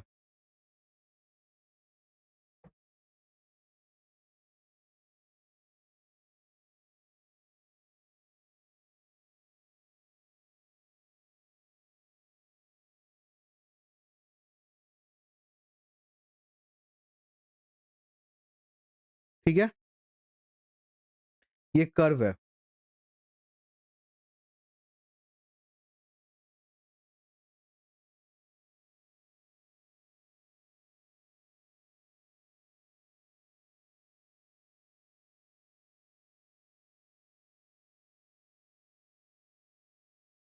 ये मान लो एफिशिएंट फ्रंटियर है, ठीक है। ये क्या है? ये मेरे को एक मतलब मेरे को चॉइसेस देता है, दिस आर माय चॉइसेस। इसके ऊपर भी कुछ चॉइस है, इसके नीचे भी चॉइस है, एंड ये टेंजेंट पे भी कोई चॉइसेस है। एफिशिएंट फ्रंटियर क्या होता है? It represents a set of investment choices. भाई मैं कौन से पोर्टफोलियोज में इन्वेस्ट कर पाऊंगा? ऑब्वियसली देखो, एग्जांपल क्या है? सर मैं रिलायंस, जोमेटो, एनसीसी तीनों में इन्वेस्ट कर सकता हूँ। मैं Reliance, Adani green energy, Adani enterprise तीनों में इन्वेस्ट कर सकता हूँ। मैं जोमेटो, स्विगी, लेंसकार्ट तीनों में इन्वेस्ट कर सकता हूँ। मैं टाटा एलेक्सी, टाटा कम्युनिकेशन, विप्रो तीनों में इन्वेस्ट कर सकता हूँ। मैं सिर्फ आईटी सेक्टर्स के कोई कंपनी में इन्वेस्ट करता हूँ। मैं सिर्फ सिप्ला, जाइडस अ, वगैरह पे इन्वेस्ट कर सकता हूँ। मैं सिर्फ पिरामल वगैरह पे इन्वेस्ट कर सकता हूँ। मैं सिर्फ रियल एस्टेट पे प्रेस्टीज वगैरह, शोभा वगैरह पे इन्वेस्ट कर सकता हूँ। सिर्फ शुगर कंपनीज पे इन्वेस्ट कर सकता हूँ। So there are different options I have, बराबर, in this Indian stock market. मैं कहीं पे भी इन्वेस्ट कर सकता हूँ। सर मैं सब जगह तो इन्वेस्ट नहीं करता, सब मेरे लिए तो बराबर नहीं है। मेरे लिए sugar companies are not good because I have some different risk appetite, या मेरा उसके ऊपर वो नॉलेज नहीं है। बराबर, सब कुछ अलग-अलग डिपेंड करेगा। मैं शुगर कंपनीज़ हो सकता है मेरे को वो रिटर्न नहीं निकाल के दे। वो मेरे को 15% नहीं दे। हो सकता है वो मेरे को सीएजीआर उसका 10% है। तो that portfolio is not logical, और that is not a portfolio to invest, at least from my perspective. ठीक है? कोई इन्वेस्टर को अगर 10% चाहिए, उसके लिए शुगर वाले स्टॉक्स अच्छे हैं, उसके लिए मान लो रियल एस्टेट वाले नहीं है। बराबर? So there are different choices in investment portfolios. ये क्या बोलते हैं, एफिशिएंट फ्रंटियर वो चॉइसेस को देखता है, उसके उसका क्या करता है, वो एक्सपेक्टेड रिटर्न एंड रिस्क को देखता है, ठीक है। उसके हिसाब से वो प्लॉट करता है पोर्टफोलियोज को। जो कंपनी या जो पोर्टफोलियो जिसका हायर एक्सपेक्टेड रिटर्न है with a given level of risk, उसको वो प्लॉट करता है, ठीक है। मतलब एफिशिएंट फ्रंटियर में एफिशिएंट फ्रंटियर में मेरे जो भी पोर्टफोलियोज है, वो क्या बोलता है कि मेरे को हायर रिटर्न देगा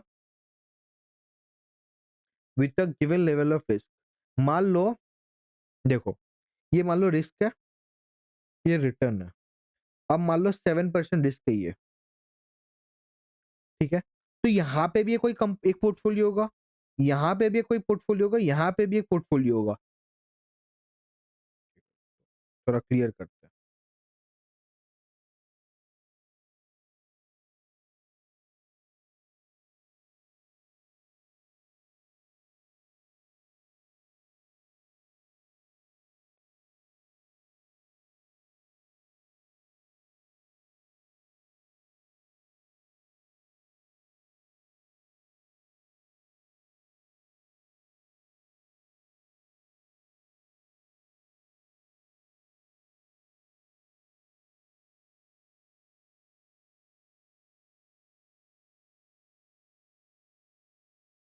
ठीक है।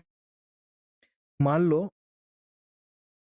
एक मेरा ये रिस्क है, मान लो 7% रिस्क है, ठीक है, ये रिस्क है, ये रिटर्न है।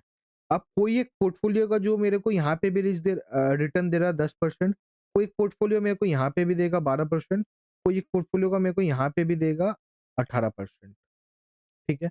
अब आप मेरे को देख के बताओ, मेरे को 60% ही रिस्क है सबके लिए, तीनों पोर्टफोलियो के लिए 7% रिस्क है। As a rational investor, as a normal mind, मेरा मेंटली मैं सही हूँ, तो मैं क्या कौन सा पोर्टफोलियो पे करूंगा, 18 वाले पे, 12 वाले पे, 10 वाले पे? ऑब्वियसली सर मैं 18 वाले पे जाऊंगा, बिकॉज वो क्या है, मेरे को सेम लेवल ऑफ रिस्क पे वो मेरे को ज़्यादा रिटर्न दे रहा है। तो एफिशिएंट फ्रंटियर मेरे को हेल्प करने में मदद कर रहा है कि भाई वो देखो, जो पोर्टफोलियो ये जो कर्व है इसके ऊपर है ना, यहाँ पे जो लाई करता है, मतलब ये कर्व पे जो लाई करता है, वो portfolio is the best optimum portfolio to invest. मतलब अगर यहाँ पे कोई पोर्टफोलियो है, यहाँ कोई पोर्टफोलियो है, यहाँ कोई पोर्टफोलियो है, यहाँ है, यहाँ है, यहाँ है, यहाँ है, यहाँ पे है, that is the best portfolio to invest. जो एफिशिएंट फ्रंटियर के नीचे जो पोर्टफोलियोज़ है, एफिशिएंट फ्रंटियर के जो नीचे पोर्टफोलियोज़ है, वो इन्वेस्टेबल पोर्टफोलियोज़ है, बट वो पोर्टफोलियोज़ पे आप इन्वेस्ट नहीं करोगे बिकॉज़ वो सेंस नहीं है, इनएफिशिएंट है। क्या है वो? इनएफिशिएंट है। जो ये कर्व के ऊपर पोर्टफोलियोज़ है, वहाँ पे वो मतलब कोई भी पोर्टफोलियोज़ है, वो इन्वेस्टेबल नहीं है मान लो। अब निफ्टी 50, सॉरी निफ्टी 50 मत पकड़ो, कोई भी एग्ज़ाम्पल पकड़ो, मतलब माइट बी कि ये रिस्क पे, ये 7% रिस्क पे यहाँ पे अगर कोई पोर्टफोलियो है, वो इन्वेस्टेबल नहीं है। हो सकता है कुछ भी, बराबर? नहीं है, मान लो कोई ऐसे पोर्टफोलियोज़ है, कंस्ट्रक्ट तो देखो कर लिया, बट वो मान लो यहाँ पे किया है, यहाँ जो पोर्टफोलियो बना है, यहाँ पे किया है 100% short selling Reliance and Zomato. अगर आप ये करोगे तो आपको 30% रिटर्न मिलेगा एंड 7% ही रिस्क है। ठीक है? Is it allowed in the Indian market? आप क्या इसको इन्वेस्टेबल है? आप यहाँ पे 100% शॉर्ट सेलिंग कर सकते हो विथ ओनली इक्विटी मार्केट पे। कर सकते हो क्या कैश मार्केट पे? नहीं कर सकते। तो क्या इन्वेस्टेबल है ये? नहीं। इन्वेस्टेबल नहीं है तो क्या मैं उसको देखूँगा? नहीं। जैसे कि आपका अटेम्प्ट जनवरी 2026 में है। जनवरी के बाद सी इंस्टीट्यूट क्या लाता है, क्या नहीं लाता, आपके लिए कोई मतलब का है एज़ ऑन डेट आज के लिए? नहीं। क्या आप देखोगे उसको? नहीं। आप क्या करोगे? जनवरी 2026 रिलेटेड जो भी चीज़ें हैं वो आप देखोगे। आज अगर मैं आज एक व्लॉगिंग चालू करता हूँ, क्या वो आप देखोगे? नहीं, नहीं देखना है। क्यों? सर आपका मेरा व्लॉग्स आपके लिए आज कोई काम का नहीं है। आपका कंसर्न है ओनली गिविंग एन एग्जाम। आज मैं अगर कोई सीएफए के वीडियोस डालता हूँ, क्या आपको आज कोई काम के हैं? नहीं। हो सकता है जनवरी के बाद आपको लगे सर सीएफए मेरे को पढ़ना है, तो मैं आपके वीडियोस देखूँगा, that is separate thing. But आज आपका पर्पस क्या है? मेरे को जनवरी का क्लियर करना है एग्जाम, ठीक है? समझ आया? तो इन्वेस्टेबल मतलब मैं देखूँगा मेरे लिए क्या काम का है। भाई 100% शॉर्ट सेलिंग अलाउड ही नहीं है इंडिया पे शॉर्ट सेलिंग, तो मैं कैसे करूँ? तो ये पोर्टफोलियो मेरा काम का नहीं है। तो कर्व जो है, ये जो मेरा जो कर्व है, इसके ऊपर जो भी पोर्टफोलियोज़ है वो तो इन्वेस्टेबल है ही नहीं, तो उसपे कोई भी रिटर्न हो, कुछ भी है, मेरे को मतलब नहीं है। मेरे को फ्रंटियर पे जो पोर्टफोलियोज़ है और उसके नीचे जो पोर्टफोलियोज़ है, वो दोनों से मतलब है। बट नीचे वाले से क्यों मतलब नहीं है? सर नीचे वाला आर इनएफिशिएंट। मेरे को सेम लेवल ऑफ रिस्क पे मेरे को वो हायर रिटर्न दे देगा, तो मैं क्यों नीचे वाले पे जाऊँगा? So sir what is an efficient portfolio? Efficient frontier? Efficient frontier is a line or a curve which bifurcates the investable assets to non-investable assets। जो इन्वेस्टेबल एसेट्स है वो टॉप अबव द कर्व है, ठीक है, ऊपर है curve के, तो वो हाँ तुम देखेंगे ही नहीं। जो एफिशिएंट फ्रंटियर के नीचे जो कर्व्स है दैट आर पोर्टफोलियोज है that are investable but that are inefficient. So sir which are the portfolios which I will look into? We will look into all only the portfolios which are on the curve और on the efficient frontier. समझ आया efficient frontier? हाँ या ना? अब sir यहाँ पे हम ऑप्टिमम पोर्टफोलियो निकालेंगे। सर ये एफिशिएंट फ्रंटियर तो सबके लिए बराबर है, मेरे लिए, आपके लिए, पूरा दुनिया के लिए बराबर है। समझो, efficient frontier is same for everyone. मेरे लिए, आपके लिए, सबके लिए एक है। बट इंडिफरेंस कर्व जो है, जो that is dependent upon my utility function, वो सबके लिए अलग है। मान लो मेरे लिए यूटिलिटी फंक्शन ये है, आपके लिए यूटिलिटी फंक्शन ये है, इसके लिए ये है, तो हर एक का अलग-अलग होगा। मेरे लिए optimum, suppose what I am trying to say, मान लो a given my indifference curve, मेरा यूटिलिटी फंक्शन, मेरे लिए this is an optimum portfolio, ठीक है? बट आपका जो भी कर्व है, आपका जो भी इंडिफरेंस कर्व है, उसके हिसाब से ये आपका ऑप्टिमम पोर्टफोलियो है। So optimum portfolio will depend upon two things. First is my efficient frontier and second is my indifference curve. Sir Sir, is the indifference curve same for everyone? No, indifference curve is dependent upon the utility function and it keeps on changing. ये सबके अलग अलग होंगे sir, but efficient frontier is same for everyone? Mostly yes. So आप एक ही line पे हो but सबका अलग अलग रिस्क, अरे मान लो indifference curve, return, risk and utility, ठीक है? उसके ऊपर डिपेंड करता है, यूटिलिटी फंक्शन के ऊपर। यूटिलिटी फंक्शन किसके ऊपर डिपेंड करता है? रिटर्न एंड रिस्क के ऊपर। मेरा और आपका रिस्क बराबर नहीं होगा, बराबर? मान लो मेरा 6 महीने साल 2 साल पहले जो रिस्क आज वो बराबर नहीं हुआ। When I was a C article, ठीक है, आर्टिकलशिप में, मेरे को मिलता था ₹2000, तो मेरा रिस्क उतना ही था, उतना ही मेरा रिटर्न में एक्सपेक्ट करता था। But today I am earning a good amount after becoming a CA, तो मेरा रिस्क एपेटाइट बढ़ जाएगा। तो मेरा जब रिस्क एपेटाइट बढ़ जाएगा तो मेरा पोर्टफोलियो, मेरा इंडिफरेंस कर्व अलग हो जाएगा। एफिशिएंट फ्रंटियर सेम है। एफिशिएंट फ्रंटियर क्या होता है सर? एफिशिएंट फ्रंटियर वो बोलता है जो भी ऑन द कर्व जो भी पोर्टफोलियोज़ है दैट आर इन्वेस्टेबल एसेट्स, उसपे मैं इन्वेस्ट करके पैसा कमा सकता हूँ। ऑप्टिमम पोर्टफोलियो मेरा, वहाँ पे कोई भी पोर्टफोलियो पकड़ूँगा तो मेरे को बहुत अच्छा रिटर्न मिलेगा, समझ आया? बट सर मैं कौन-सा पकड़ूँ? मैं तो सबसे हाईएस्ट वाला पकड़ना चाहूँगा, मतलब जो मेरे को यहाँ पे 25% दे रहा है, बराबर? 25% दे रहा है 12% पे, मैं तो ये पकड़ूँगा। बट सर क्या मैं रेडी हूँ 12% रिटर्न रिस्क लेने के लिए? जैसे एग्ज़ाम्पल, आज crypto currencies are too much volatile, बहुत ऊपर-नीचे होता है, ठीक है? लोग क्रिप्टो करेंसी में इन्वेस्ट करते हैं, रेगुलेशंस नहीं है क्रिप्टो में आज के डेट पे, ठीक है? No, there are no transparencies in regulations, but क्या क्रिप्टो करेंसी में पैसा लोग नहीं लगा रहे? They are applying it also and पैसा भी कमा रहे हैं। बट मेरा वो रिस्क एपेटाइट ही नहीं है, मान लो। यहाँ पे मान लो रिस्क है 50%। I don't have that appetite to invest in a asset class which is giving me a higher return, the optimum return. Efficient frontier में वो अच्छे कर्व पे है, बट वो मैं पैसा नहीं लगाऊँगा बिकॉज़ भाई मेरा पैसा उस पे मैं लगा के, मैं इतना रिस्क नहीं है मेरा। मेरा रिस्क एपेटाइट है 10 से 12% का। तो रिस्क मैं इतना ही ले पाऊँगा। तो ये 12% में मेरे को कौन-सा पोर्टफोलियो ऑप्टिमम, वो मैं देखूँगा। समझ आया? विद द गिवन माय मैं क्या एक्सपेक्टेड रिटर्न है, क्या है मेरा इंडिफरेंस कर्व पे। सो सर एफिशिएंट फ्रंटियर सबके लिए सेम है, इंडिफरेंस कर्व के हिसाब से मैं ऑप्टिमम पोर्टफोलियो बनाऊँगा। Only efficient frontier will not help you construct N optimum portfolio. You need 2 things, indifference curve and a optimum and efficient frontier. ये दोनों जहाँ इंटरसेक्ट करता है, व्हिच इज़ द, और वो इंटरसेक्ट में जो ऑप्टिमम है वही आपको देगा। समझ आया? वही आपको लेना है। समझ आया क्या?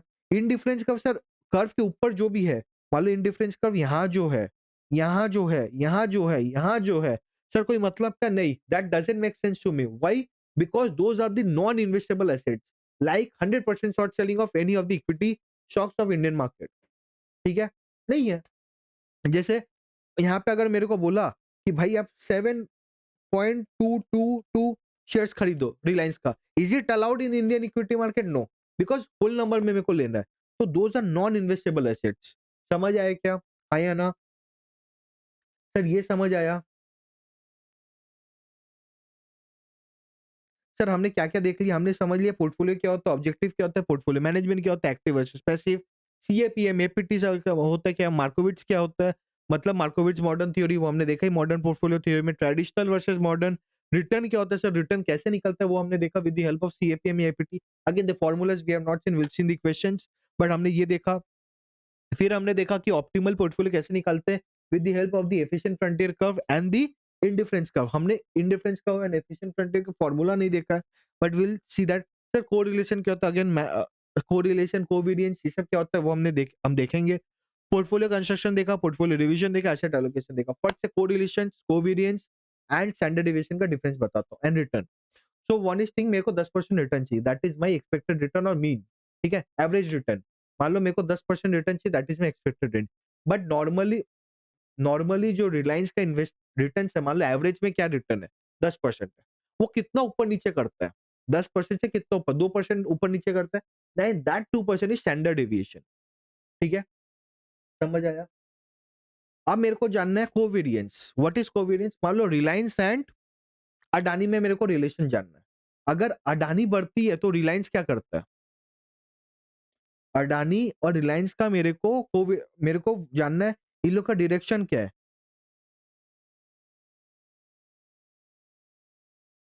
मेरे को जानना है अडानी एंड रिलायंस का मूवमेंट क्या? अगर रिलायंस ऊपर जाता है तो अडानी क्या करता है? मेरे को ये जानना है। वो मैं कैसे जानूँगा? That we will understand with the help of covariance.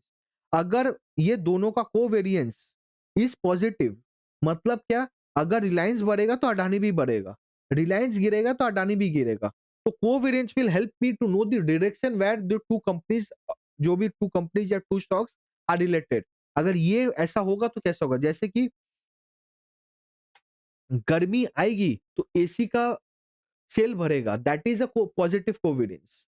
गर्मी मतलब ठंड आएगा तो एसी का कम सेल होगा, that is a negative covariance. मतलब गर्मी कम तो सेल भी कम, ऐसा। ठीक है, दैट इज़ कोवेरिएंस। कोरिलेशन क्या, ये जो कोवेरिएंस है सर, ये जो मेरा मैंने बोल रहा हूँ, ये बढ़ेगा तो ये भी बढ़ेगा, रिलायंस बढ़ेगा तो अडानी भी बढ़ेगा, कितना पावर से बढ़ेगा? कोवेरिएंस जस्ट सेट्स मी कि भाई क्या दोनों साथ बढ़ेंगे क्या दोनों अपोजिट बढ़ेंगे? या दोनों नीचे गिरेंगे, बराबर? बट वो मेरे को नहीं बोलता कितना परसेंटेज, अगर रिलायंस 5% से बढ़ा, तो अडानी कितना से बढ़ेगा? 5 से बढ़ेगा, 4 से बढ़ेगा, 3 से बढ़ेगा, 2 से बढ़ेगा या 7 से बढ़ेगा? That doesn't that interpretation is not given by covariance, बराबर? वो कोवेरिएंस नहीं देता है। वो इंटरप्रिटेशन के लिए मैं जाता हूँ कोरिलेशन में। मान लो रिलायंस एंड अडानी का कोरिलेशन है 75%, मतलब अगर रिलायंस 1% से बढ़ता है, तो 75% उसका चांस है कि वो 75% तक बढ़ सकता है, इंटरप्रेट किया हूँ मैं, ठीक है? अगेन मतलब मेरा पावर कितना है, कोरिलेट मतलब 75% चांस है मान लो कि रिलायंस भी अडानी भी बढ़ेगा। समझ आया correlation, covariance and standard deviation? Have you understood this? ठीक है। So now see there are some topics, if and but कोई भी एक टॉपिक्स है, ठीक है, थोड़े छोटे-मोटे, वो हमारे छूट गए हैं। छूटे हैं मतलब I haven't purposely covered here, ठीक है? There are some topics and कुछ-कुछ टॉपिक में मैंने जैसे optimum portfolio that takes around 2 hours और 2 एंड 3 आवर्स, और नॉर्मल 1 क्लास तो लग ही जाता है हमें, to explain, to understand with the Excel and all things. But वो अब अभी हम नहीं किए, ठीक है? अगेन नॉट लॉजिकल अभी करना, बट जैसे-जैसे क्वेश्चन्स आएँगे, कि जैसे आपका वो ऑप्टिमम शार्प रेशियो वाला फॉर्मूला वाला क्वेश्चन आएगा, या जैसे हम क्वेश्चन देखेंगे, मैंने कुछ सिलेक्ट किया, उसके हिसाब से इफ रिक्वायर्ड वहाँ पे हम लोग कंसेप्ट पढ़ लेंगे। यहाँ तक में जो भी कंसेप्ट में अगर आपको कोई भी डाउट हुआ होगा, या फिर सर आपने बहुत फास्ट बोल दिया, ये थोड़ा-सा मेरे को और समझा दो, you can let me no, मैं उसको समझा दूँगा ऑडियोज़ में। बेटर है आप टेलीग्राम ग्रुप में मेरे को बोलोगे so that I can give a voice note to you. YouTube पे it's not possible for me एक-एक को, तो आप क्या करोगे, अगर आप टेलीग्राम ग्रुप पे मेरे को बोलोगे सर ये थोड़ा मेरे को समझा दो, it would be easy for me. बाकी आप देख लेना, अगर नॉर्मल कुछ टॉपिक का रिटन एक्सप्लेनेशन देना, आई can give you in comments, वो देख लेना। इसके बाद अभी हम सम्स करेंगे, ठीक है? Now sums what I am thinking is, I don't know how much time it will take, because there are almost 20 to 25 sums we are thinking of making it solving with you. इसमें क्या होगा, solve कैसे करेंगे? Again solving के साथ formulas भी देखेंगे, because we haven't seen the formulas. Second, if there are some concepts which I have left right now, वो हम समझेंगे। सर इसमें आप मेरे को पोर्टफोलियो में एक चीज़ बता दो सर फट से, 2 मिनट में मैं चीज़ बताऊँगा पोर्टफोलियो मैनेजमेंट चैप्टर में। पोर्टफोलियो मैनेजमेंट चैप्टर मेरे को बोलता है भाई पोर्टफोलियो मैनेजमेंट होता क्या समझो। पोर्टफोलियो मैनेजमेंट बोलता है आपको एक पोर्टफोलियो बनाना है अपने इन्वेस्टमेंट्स के लिए। Now what is it? कैसे बनाओगे आप? पहले एसेट एलोकेट करोगे, फिर आप सिलेक्ट करोगे, फिर आप उसपे डिसाइड करोगे, इन्वेस्ट करोगे, फिर इवैल्यूएट करोगे, इवैल्यूएट करने के बाद रिवाइज़, रिबैलेंस करोगे। ये मेरा बस प्रोसेस है, इतना सा मेरा, आप अगर समरी सुनोगे तो बस यही प्रोसेस है। बट इसको करने के लिए व्हाट आर द स्टेप्स? इसमें हम क्या करेंगे, रिटर्न निकालेंगे, रिस्क निकालेंगे। रिटर्न रिस्क निकाल के हम अपना ऑप्टिमम पोर्टफोलियो निकालेंगे, कौन-सा पोर्टफोलियो में मेरे को पैसा लगाना है। That optimum portfolio will calculate with the help of the efficient frontier and the indifference curve. ये दोनों के हिसाब से हम निकालेंगे। Now efficient frontier is same for everyone almost, but indifference curve सबके लिए अलग-अलग होता है। सर हमने ये तो देख लिया, हमने सर रिस्क कैसे 2 टाइप्स के होते हैं sir, risk systematic risk, unsystematic risk. Systematic सबके लिए बराबर है, सब कोई सिस्टम से चलेगा। Example is Indian government and the state government. Indian government कोई भी पॉलिसी लाती है, that is my systematic risk. State government लाती है, दैट इज़ अनसिस्टमैटिक, माने स्पेसिफिक टू दैट स्टेट उसको अप्लाई होगा, बराबर? सब हम लोग एक्सपेक्टेड रिटर्न कैसे निकालेंगे, with the help of 2 model, CAPM and APT. Sir CAPM क्या होता है? सीएपीएम बोलता है बस आपको मैं मार्केट रिस्क प्रीमियम का कंपनसेशन दूँगा। एपीटी क्या बोलता है? एपीटी बोलता है नहीं भाई आपको मैं, आप जो भी एक्स्ट्रा रिस्क लोगे, सबका कंपनसेशन मिलेगा। भले ही आप स्मॉल कैप पे लगाओ, आप अ, इंटरेस्ट रेट का फैक्टर पे लो, कुछ भी लो, आपको सबका कंपनसेशन मिलेगा। बराबर? हमने फिर ये भी देखा कि कोरिलेशन, स्टैंडर्ड डेविएशन, कोवेरिएंस क्या होता है? कोवेरिएंस मेरे को बोलता है कि डायरेक्शन कैसा होगा, ठीक है? It helps me to know the direction. Correlation बोलते हैं कितना पावर है वो डायरेक्शन में, 75% 80% कितना है कि पॉजिटिवली कोरिलेटेड, ये 1% से बढ़ेगा तो ये भी 1% से बढ़ेगा, वो देखे हम। And standard deviation and average mean देखे। हमने बीटा भी देखा, सर बीटा क्या होता है? बीटा हेल्प्स टू अंडरस्टैंड अगर मार्केट 1% से ऊपर नीचे होगा तो मेरा पोर्टफोलियो कितना से होगा, बराबर? हमने ये अभी तक देखा। प्लस हमने जो भी डिटेल में उसको समझा वो तो है ही। समझ आया? अब हम स्टार्ट करेंगे सम्स करना, ठीक है? Will start with the institute के sums plus RTP mock test papers in between whatever I know कि वहां पे और एडिशन देना will give it, otherwise if you have any doubts please let me know. Now let's start with the institute के questions. ठीक है, illustrations अभी नहीं देखेंगे, इलस्ट्रेशंस आई विल सी कि let's will do it in the next class. Questions करें अब। ठीक है, क्वेश्चन नंबर स्टार्ट करते हैं क्वेश्चन नंबर 1 से। क्या बोलता है क्वेश्चन 1, क्या बोलता है, stock costing 120 pays no dividend. आज एक और स्टॉक है, एक इक्विटी शेयर है जिसका प्राइस आज है 120, जो डिविडेंड नहीं देती, पेज नो डिविडेंड मतलब डिविडेंड वो जीरो है। The possible prices that the stock might sell for at the end of the year with the respective probabilities are. मतलब आज S0 मतलब अगर आज मैं 1 नवंबर को खड़ा हूं, आज ये प्राइस है बराबर, आज मेरा ये स्टॉक का प्राइस है, एक साल बाद ये जो प्राइसेज है कुछ भी हो सकता है अगेन। ठीक है, बिफोर वी डू दिस, हम जितने भी एनालिसिस करते हैं, ठीक है, भले ही फाइनेंशियल मॉडलिंग करे, कुछ भी करे, कुछ भी करो आप, बट आपको ये तो पता होगा the investment journey is a probability game बराबर।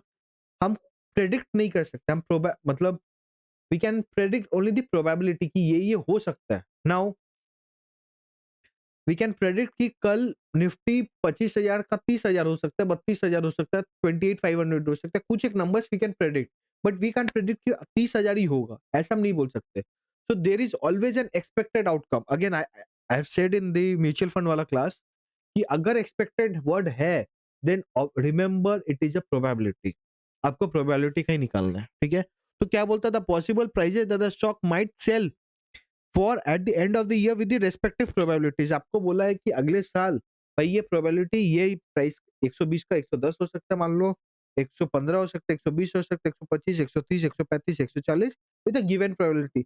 मतलब 10% चांस है कि वो 115 हो, 10% चांस है कि 120 हो, 20% चांस है कि 125 हो,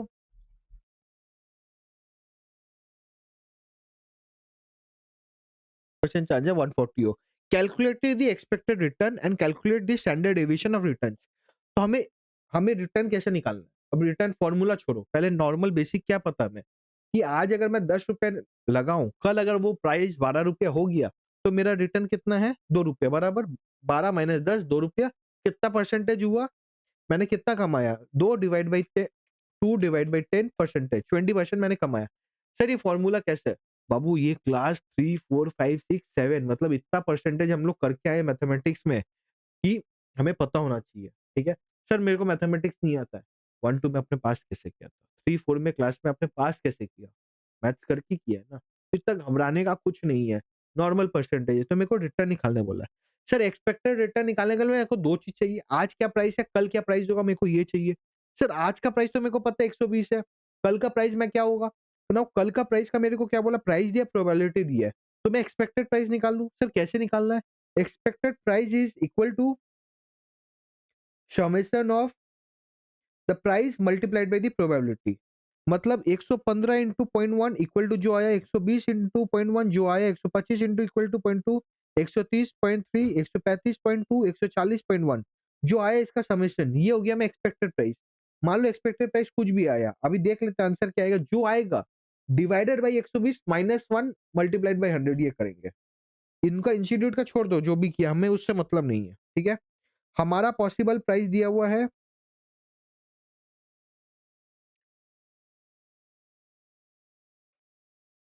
हमको ये सबसे मतलब नहीं, हम ऐसे करेंगे 115 इंटू 0.1 क्या प्राइस है 111.5, 120 into 0.1 M plus 125 into 0.2 M plus 130 into 0.3 M plus 135 into 0.2 M plus 140 into 0.1 M plus. मेरा एक्सपेक्टेड प्राइस आया 128.5। मतलब आज स्टॉक ट्रेड हो रहा है 120 पे, वो एक साल बाद देयर इज अ चांस कि वो 128.5 हो जाए, तो मेरा रिटर्न कितना आएगा 128.5 minus 120 divide by 120 percentage 7.083। Answer in लोग के साथ मैच कर रहा है क्या? 7.083 बराबर। हम ऐसे भी निकाल सकते हैं। सर इंस्टीट्यूट ने कैसे निकाला है?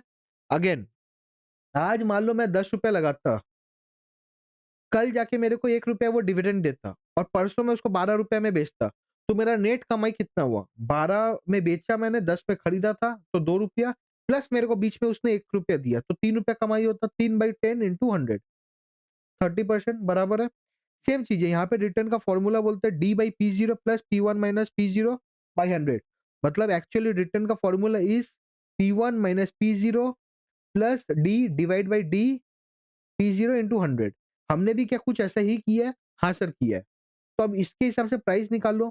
पॉसिबल प्राइस दिया हुआ है पी माइनस पी जीरो, ये दिया हुआ इंटू 100, ठीक है। और अच्छा इन लोग ने ये भी दिखाया है, तो ये बेटर है ना, मैं क्यों इतना दिमाग लगाऊंगा। Don't do all this things, ठीक है, don't do all this bullshit. Calculate the standard deviation of return. Standard deviation निकालेंगे कैसे सर? अब स्टैंडर्ड डिविएशन निकालने के लिए मेरे को चाहिए होगा, now I need to play this bullshit. Why? Sir standard deviation मेरे को निकालने के लिए ये चीज चाहिए होगा, ठीक है।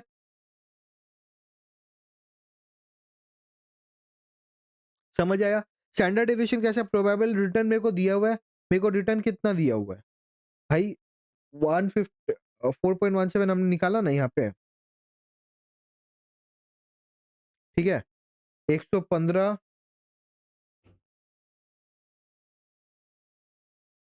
हाँ तो यहाँ पे रिटर्न निकाला। ये रिटर्न्स को मैं यहाँ पे प्लॉट करूंगा, प्रोबेबिलिटी इससे मल्टीप्लाई करूंगा, ये तो मेरा रिटर्न आया मेरा -4.17। ये करके आया मेरा, प्रोबेबिलिटी दिया हुआ है, मेरे को डेविएशन निकालना है। डेविएशन कैसे होगा? इसका एवरेज, ठीक है, माइनस माइनस 4.17, इसका एवरेज करके 11.253 आया। करते करते मैंने डेविएशन कैसे निकालता है, वेरिएंस पहले निकालेंगे। तो स्टैंडर्ड डेविएशन का फॉर्मूला क्या है? वेरिएंस डिवाइडेड बाई एन बराबर, या फिर आप करोगे एक्सपेक्टेड प्रोबेबिलिटी इनटू वेरिएंस, कुछ भी आएगा उसका स्क्वायर रूट। तो 34.90 divide by square root 5.908। Again depends upon आपको क्वेश्चन कैसा आया। अगर खाली क्वेश्चन आपको वो आता, क्या नाम है, एमसीक्यू आएगा, देन एक्सपेक्टेड रिटर्न मैंने जो बोला वो निकालोगे। अगर क्वेश्चन आएगा expected return plus standard deviation दोनों निकालना है, then you will use this method. समझ आया क्या? हाँ या ना? समझ आया? ठीक है। क्वेश्चन नंबर 1 के बाद क्वेश्चन नंबर 2 करेंगे। क्या बोलता है? Following information is available in respect of expected dividend. भाई मेरे को दिया हुआ है कि एक्सपेक्टेड डिविडेंड क्या होगा, मार्केट प्राइस क्या होगा, मार्केट कंडीशन क्या होगा। क्या बोलता है? Market condition good, normal, bad. तो again we have read this in mutual fund also. कोई भी एक मार्केट कंडीशन का 3 सिनेरियो हो सकता है, जैसे हम लोग ने कल डेरिवेटिव में भी पढ़ा, बाइनोमियल जब हम पढ़ रहे थे, जब हम बाइनोमियल पढ़ रहे थे, तो हमने ये पढ़ा एनालिस्ट लोग क्या बोलता है, प्राइस ये भी हो सकता है, ये भी हो सकता है, ये भी हो सकता है। They give us 3 scenarios. अगर there is a good movement तो प्राइस एक रेट ऊपर जाएगा, अगर प्राइस, अगर मार्केट खराब हुआ तो नीचे जाएगा, और अगर सेम रहा तो ये हो सकता है। सो सेम चीज है, मेरे को बोला है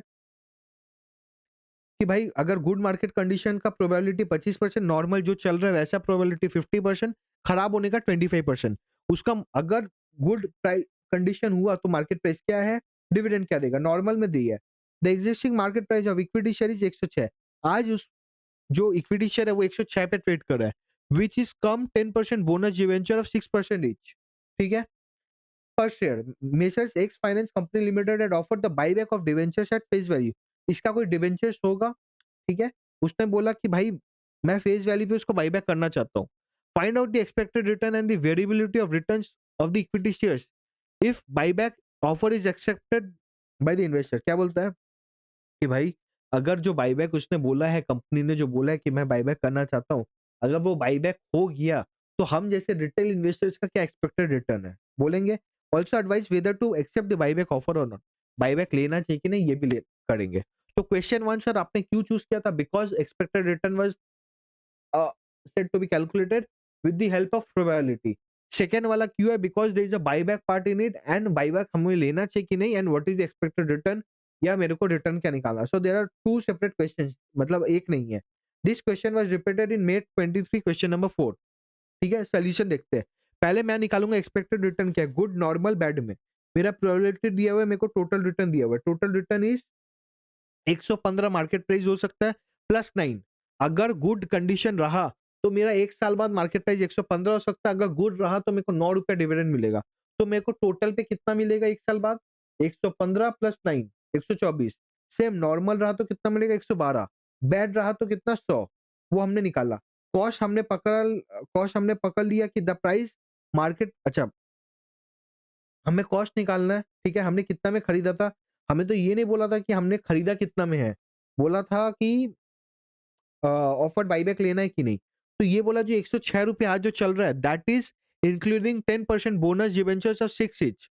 तो अगर तो मेरा बोनस कितना बोला है ₹6, ठीक है? तो 106 माइनस 6 दैट इज़ 100, मेरा कॉस्ट था 100 तीनों में ही बराबर। तो मेरा नेट रिटर्न मैंने निकाल लिया 24, 12, 10। इससे एक्सपेक्टेड रिटर्न निकालूंगा again the net return multiplied by the probability 25 into 25 plus 12 into 50 plus 0 into 25 करके मैंने 12% रिटर्न निकाल दिया। अब मेरे को निकालना है standard deviation. Same standard deviation का हमने देखा ही है। देखो एक्सपेक्टेड रिटर्न है स्टैंडर्ड डेविएशन निकालना बराबर है। यहाँ पे 2 चीज़ें, एक तो बायबैक लेना चाहिए कि नहीं लेना चाहिए, एक है मैं कॉस्ट क्या पकड़ूँ? क्योंकि मेरे को पहले तो यहाँ पे बोला था क्वेश्चन वाले 1 में कि ₹120 आज चल रहा है and that is your cost. But यहाँ पे बोला कि भाई जो मार्केट प्राइस चल रहा है वो 106 चल रहा है।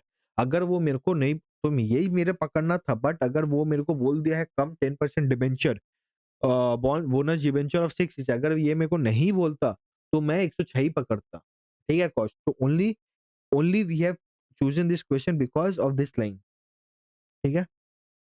मेरे को डिबेंचर का लेना है कि नहीं। तो भाई मैंने वेरिएंस निकाल लिया और मेरे को स्टैंडर्ड डेविएशन बोला था तो मैंने स्टैंडर्ड डेविएशन भी निकाल दिया। द प्रेजेंट वैल्यू इसका इतना। ठीक है? समझ आया? आया ना? ठीक है? यहाँ पे और एक क्वेश्चन ये तो हमने expected return and the variability of return निकाल लिया। ऑल्सो मेरे को बोला एडवाइस करो बायबैक लेना चाहिए कि नहीं। नाउ बायबैक हम कब करेंगे? बायबैक का ऑफर हम कब लेंगे? अगर मान लो मेरे को जो रिटर्न दिया हुआ है एंड जो मेरा रिटर्न निकला उसमें डिफरेंस होगा, तो मेरे को बोला 10% मेरे को डिबेंचर ले रहा है, बराबर 10% का offer the buyback of debenture at face value of 100, तो मेरे को जो डिबेंचर का बायबैक है वो 10% रिटर्न है, ठीक है? एंड मेरे को एक्सपेक्टेड रिटर्न अभी 12% दे रहा है। तो विल सी कि क्या होना चाहिए, ठीक है? तो विल नॉट गिव अ एकदम जनरल आंसर कि लेना चाहिए कि नहीं, we will give a diplomatic answer, ठीक है? तो ये वाला मैंने इंस्टीट्यूट का आंसर लिखा नहीं है लगता है, ठीक है? This has been missed. So what you will write is basically we will see कि वी विल कंपेयर द 10% वाला डिबेंचर प्लस द 12% ऑफ वाला रिटर्न, ठीक है? गिवन अगर मार्केट के कंडीशंस कैसे हो उसके हिसाब से लेना चाहिए।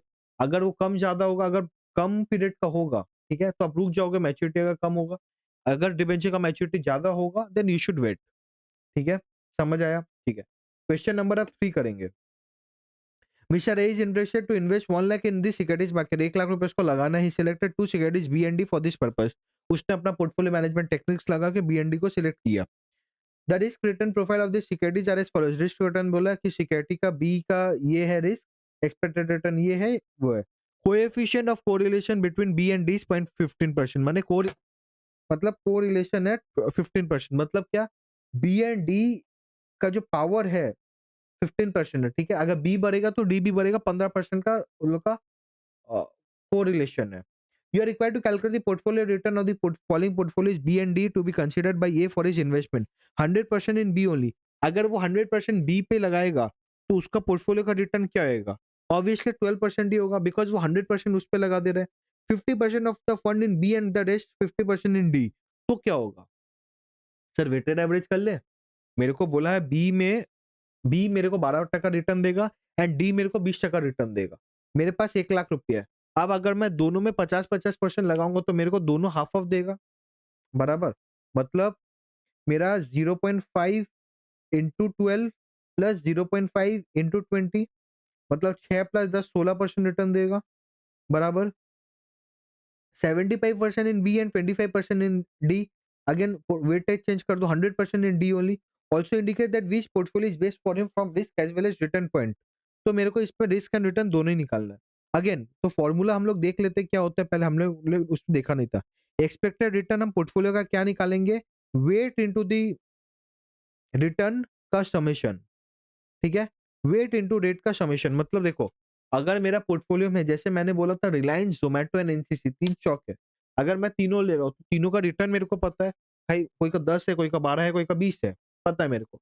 बट मैं तीनों में तो 1 में नहीं डाल रहा हूँ ना, तो मेरे को पूरा मेरा एक्सपेक्टेड रिटर्न 12 नहीं होगा। या 1 में मैं 20 में नहीं डाल रहा हूँ, तो मेरा वेटेड एवरेज है, मतलब मैं 10,000 रुपए हो सकता है रिलायंस में डाल रहा हूँ, 5,000 ज़ोमैटो में डाल रहा हूँ, 5,000 एनसीसी में डाल रहा हूँ। सो दैट उसके हिसाब से मेरे को रिटर्न मिलेगा। नाउ उसको क्या बोलते हैं, उसको बोलते हैं वेटेड एवरेज। मेरा एक रिलायंस में वेट कितना है, तो कितना मैंने इन्वेस्ट किया divide by the total amount. मान लो मैंने 20,000 इन्वेस्ट करना था, मैंने इसमें 10,000 किया, मैंने 50% की इंटू 12%। ज़ोमैटो में कितना किया, 5,000 डिवाइड बाय 20 इंटू 10%। एनसीसी में कितना किया, 5,000 डिवाइड बाय 20 इंटू 20%। तो ये इसका समेशन करूँगा, मतलब एक्सपेक्टेड रिटर्न हम कैसे निकालेंगे? प्रोबेबिलिटी दिया था, प्रोबेबिलिटी इंटू द प्राइस, वो तो मेरा प्राइस निकला, रिटर्न भी वैसे निकाल सकते हैं। Expected return will calculate with the help of weighted average into the return. समझ आया? हाँ या ना? समझ आया? अब सर स्टैंडर्ड डेविएशन में क्या होगा? मतलब रिस्क में क्या होगा? सर अगर मैं पोर्टफोलियो कर रहा हूँ, तो मैं क्या करने के लिए कर रहा हूँ? मैं डाइवर्सिफाई करने के लिए कर रहा हूँ, बराबर? मैं क्यों कर रहा हूँ? अगर मैं पोर्टफोलियो कर रहा हूँ, मैं डाइवर्सिफाई करने के लिए कर रहा हूँ, है हाँ या ना? अगर मैं पोर्टफोलियो को अगर मैं पोर्टफोलियो में पैसा लगा रहा हूँ, मतलब मान लो मैं सिर्फ ज़ोमैटो में नहीं लगा रहा हूँ, सिर्फ एनसीसी में नहीं लगा रहा हूँ, सिर्फ रिलायंस में नहीं लगा रहा हूँ, मैं तीनों में लगा रहा हूँ। मेरा एक्सपेक्टेशन क्या था? कि मेरा डाइवर्सिफिकेशन, मेरा रिस्क कम हो जाए, तो वो कैसे कम होगा सर? मेरा रिस्क कैसे कम होगा? With the help of diversification. तो डाइवर्सिफिकेशन फ़ायदा क्या होगा? सेम चीज़ है देखो। रिस्क आप निकालोगे वेटेड इंटू जो मेरा रिस्क है। हर एक का रिस्क दिया हुआ है, मतलब मान लो मेरे को रिलायंस का रिस्क पता है, ज़ोमैटो का पता है, एनसीसी का पता है। तो वेट इंटू रिस्क निकालोगे, प्लस आप इसको कोरिलेशन का फैक्टर लगाओगे, मतलब क्या, रिस्क का फ़ॉर्मूला क्या होता है? हमें पता है ए प्लस बी का formula, A plus B whole square का formula, A square plus B square plus 2ab पता हमें। तो ए स्क्वायर मतलब यहाँ पे क्या होता है? ए स्क्वायर है रिलायंस का, मान लो रिलायंस और ज़ोमैटो में लगा रहे हैं, तो मेरा रिस्क कैसे होगा? मान लो रिलायंस का वेट मल्टीप्लाइड बाय रिलायंस का रिस्क का स्क्वायर, ठीक है? वेट स्क्वायर रिलायंस स्क्वायर होता है, बट ठीक है। बी का भी सेम करेंगे। 2ab मतलब क्या? 2 into weight into risk into my correlation, ठीक है? ये कोरिलेशन ही है जो मेरा रिस्क को कम करेगा। देखो यहाँ पे क्वेश्चन वाला 3 से हम लोग समझेंगे क्या है। पहले हम एक्सपेक्टेड रिटर्न निकालिए, वो तो ठीक है। अब फंड का रिस्क 12-16, ठीक है। 50% इन फंड बी एंड डी बोला था, ठीक है। सेकंड वाले में, पहला वाला तो ठीक है, मैं अगर 100% में मैं बी में लगा रहा हूँ, तो उसका जो रिटर्न होगा, उसका जो स्टैंडर्ड डिवीजन होगा वो हो जाएगा। डी का भी सेम है। बी क्वेश्चन 2 पार्ट 2 देखते हैं। मेरा एक्सपेक्टेड रिटर्न को आएगा 0.5 इंटू 12, 0.5 इंटू 20, 16, ठीक है। अब स्टैंडर्ड डिवीजन में रिस्क कितना होगा? 0.5 square into 10 square plus 0.5 square, A plus B whole square का फॉर्मूला ये है, ठीक है। A square plus B square plus 2ab, ठीक है। ये करके मेरा ये आया, ठीक है। हमने निकाला कि अगर कोरिलेशन ये दिया हुआ है, तो ये फॉर्मूला से 10.93 आएगा, बराबर।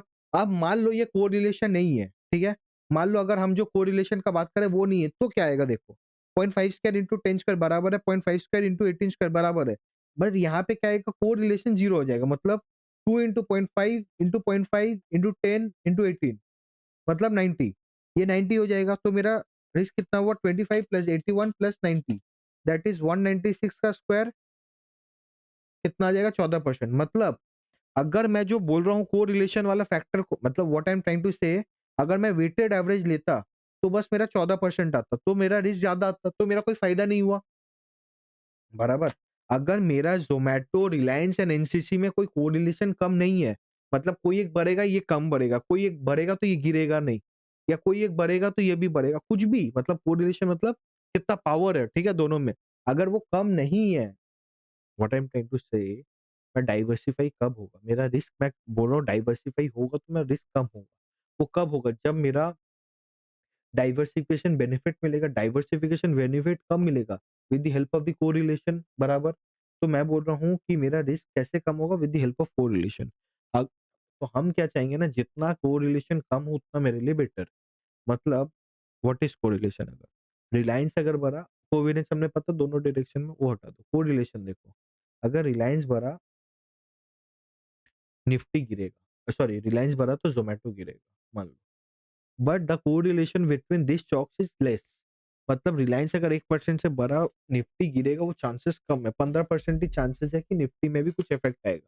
तो that is good for me ना, तभी तो मेरा डाइवर्सिफाई हुआ। डाइवर्सिफिकेशन में हम ऑलवेज चाहेंगे मेरा कोरिलेशन कम हो। अगर कोरिलेशन ज्यादा है मतलब मेरा डाइवर्सिफिकेशन बेनिफिट नहीं है। समझ में आया क्या नहीं? सेम चीज 75 और 25 में भी करेंगे। समझ आया? क्वेश्चन नंबर 3 के बाद आप क्वेश्चन नंबर 5 करेंगे। Following is the data regarding 6 security, 6 security उसका रिटर्न एंड रिस्क दिया हुआ है। Assuming 3 will be have to be selected, set which ones will be picked. अगर मान लो ये तीनों में से 6 में से 3 मेरे को लेना है, कौन सा लूं? सेकंड बोलता है अज्यूमिंग परफेक्ट कोरिलेशन, यहाँ पे बोला परफेक्ट कोरिलेशन मतलब अगर ये बढ़ेगा तो ये गिरेगा, या ये बढ़ेगा तो ये गिरेगा या बढ़ेगा। So whether it is preferable to invest 75% in A, 25% in C and 10% 100% in E.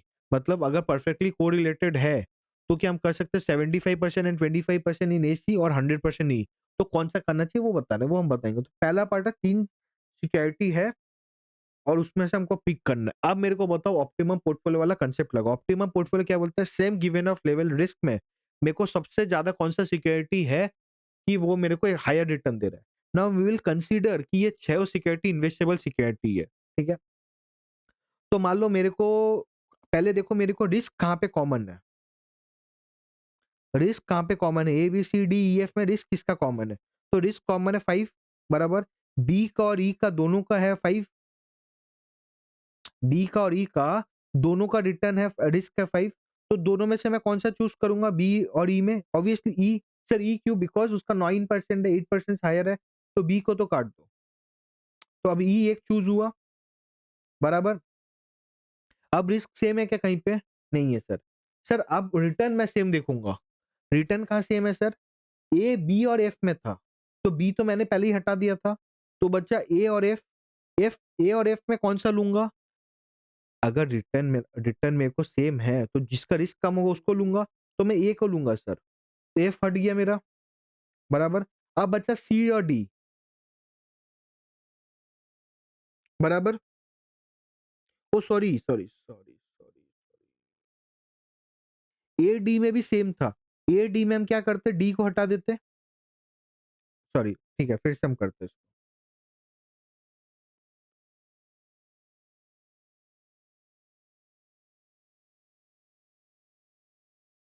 Question क्या बोला? क्वेश्चन बोला हमको 3 सिक्योरिटी सिलेक्ट करना, कौन से बेटर होगा।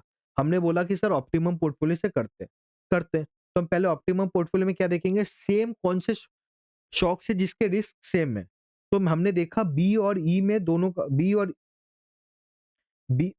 बी और ई में दोनों के रिस्क सेम है।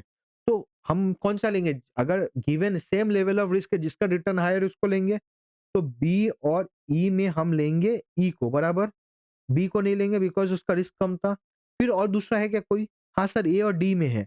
ए और डी का दोनों का रिस्क सेम है। तो हम कौन-सा चूज़ करेंगे? जिसका रिटर्न हायर होगा। कौन-सा लेंगे? ए को लेंगे। तो डी नहीं लेंगे। अब सी और एफ बचा। सर सी और एफ में क्या मेरा रिस्क सेम है या रिटर्न सेम है? नहीं। तो हम कौन-सा लेंगे? जिसका मेरे को ज़्यादा रिटर्न दे रहा है मेरे को वो, मतलब सी लेंगे बराबर। ये एक ऑप्शन है। सेकंड कंडीशन क्या है? अगर हम दूसरा लें, पहले हम देखेंगे तीनों में ये 6 में रिटर्न किसका सेम है। A, B, C, D, E, F में रिटर्न किसका सेम है? तो ए का, बी का और एफ का। अब ये जिसका रिटर्न सेम है, उसमें से रिस्क सबसे कम किसका है? ए, बी और एफ में सबसे रिस्क किसका कम है? ए का। तो बी और एफ खत्म हो गया बचा। तो यहाँ से हम ए लिए, ए, बी, एफ खत्म हो गया तो सी, डी बचा और ई बचा बराबर। सी, डी और ई बचा। सी, डी और ई में हम फिर बी, डी को कंपेयर करेंगे तो यहाँ पे हम ई ले लिए। अब बचा सी और डी। एक्चुअली हमने जो पहला वाला मेथड बोला वही बेटर है। ठीक है, पहले रिस्क दोनों का देख लेंगे, फिर जो बैलेंस बचेगा वो कर लेंगे। तो हमने चूज कर लिया ए, सी और ई बराबर। हमने क्या चूज कर लिया? ए, सी और ई। ठीक है, हो गया सर। अब देखते हैं हम लोग अज्यूमिंग परफेक्ट कोरिलेशन। अभी क्या आएगा? परफेक्ट कोरिलेशन मतलब हम क्या देखेंगे? कोरिलेशन यहाँ पे पॉजिटिव 1 पकड़ेंगे। तो यहाँ पे एक सिंपल क्या करेंगे? रिस्क निकालेंगे। 75% इन ए, 25% इन सी। मतलब 0.7, मतलब मेरे वेट्स होंगे 75% एंड 25%, रिस्क है 4 एंड 5%। इसका मेरे को रिस्क निकाल के बताओ, ठीक है, विथ कोरिलेशन 1, ठीक है, एंड उसका मेरे को रिस्क निकाल के बताओ।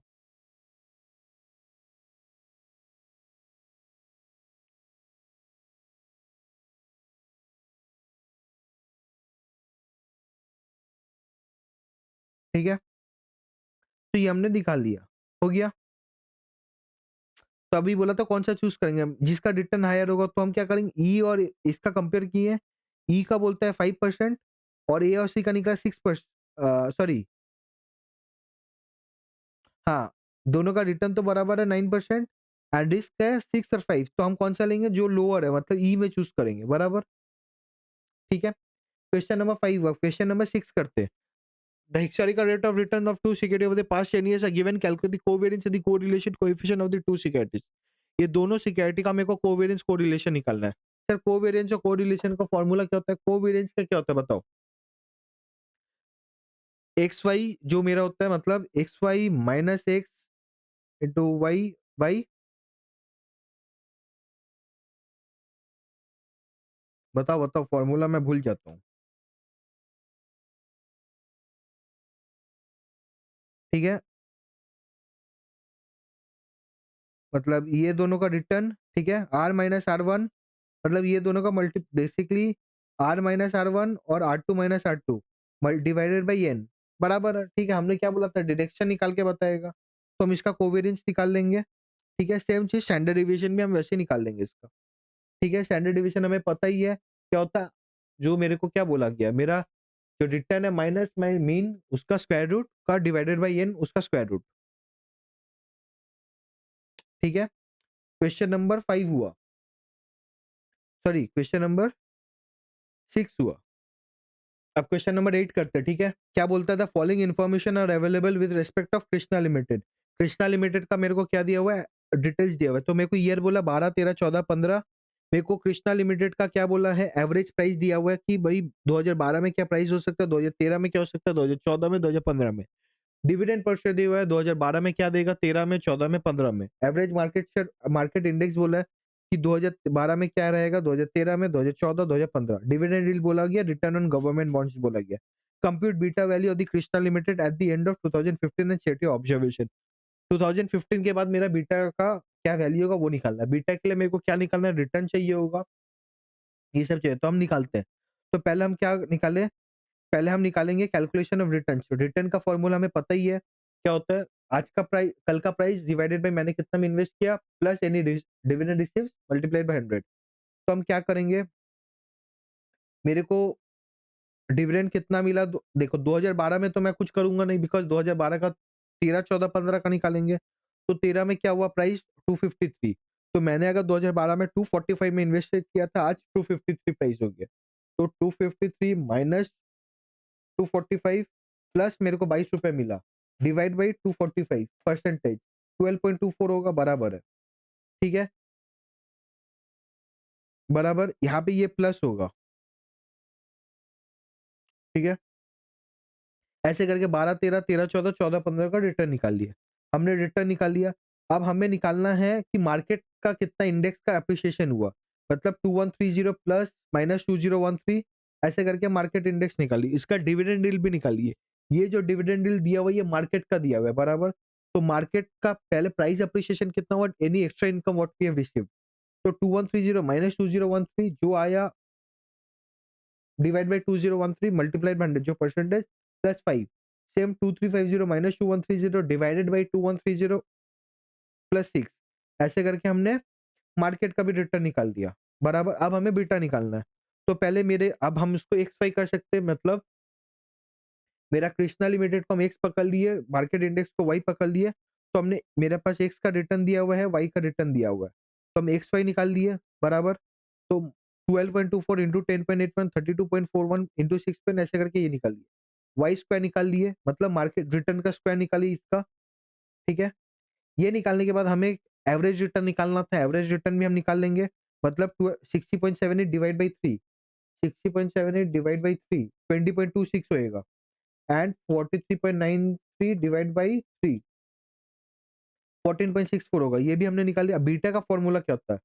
Summation of x y minus n into summation of xy minus n into summation x bar multiplied by y bar divide by summation of y square minus n into average return का square बराबर that is 932.38 minus 3 into 20.26 into 14.64 divided by 665 minus 3 into 14.64 square। समझ आया? देखो ये सब practice से ही होएगा बराबर। अभी यहाँ पे क्या फॉर्मूला में क्या समझे इसको आप बताओ। समझाने के लिए कुछ नहीं, टॉपिक मेरे को समझाना था कैसे निकालना है। हमें पता है सर बीटा का फॉर्मूला कैसे निकालते हैं। Summation of x y minus n into summation of x into summation of y divide by y square minus n into summation average mean का स्क्वायर। तो सर हमें तीन चीज चाहिए। हमें क्या क्या दिया हुआ था? हमें खाली प्राइजेस दिए हुए थे। तो सर हम यहाँ से रिटर्न निकाल सकते हैं। निकालिए रिटर्न। सर रिटर्न निकालने के बाद हमें अब क्या करना है? सब सिंपल, उसको एक को कृष्णा लिमिटेड को एक्स पकड़ना है और उसको वाई पकड़ना है, करके हमें सम कर देना है। समझ आया? अब हमें क्या बोला था? पहले तो बोला था हमें क्या, बीटा वैल्यू निकालो। बीटा वैल्यू हमने निकाल दिया कि भाई बीटा वैल्यू 1.8। अब उसका ऑब्जर्वेशन तो 2012-13 में मेरा एक्सपेक्टेड रिटर्न क्या था? 6। मेरा गवर्नमेंट बॉन्ड दिया 12-13 में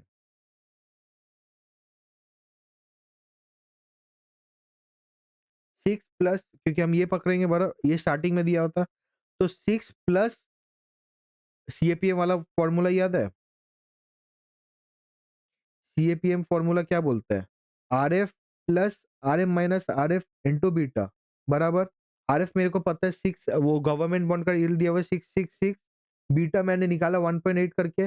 रिटर्न मैंने भी निकाला है, एक्सपेक्टेड मार्केट रिटर्न हमने निकाला 10.81 16.33 16.79।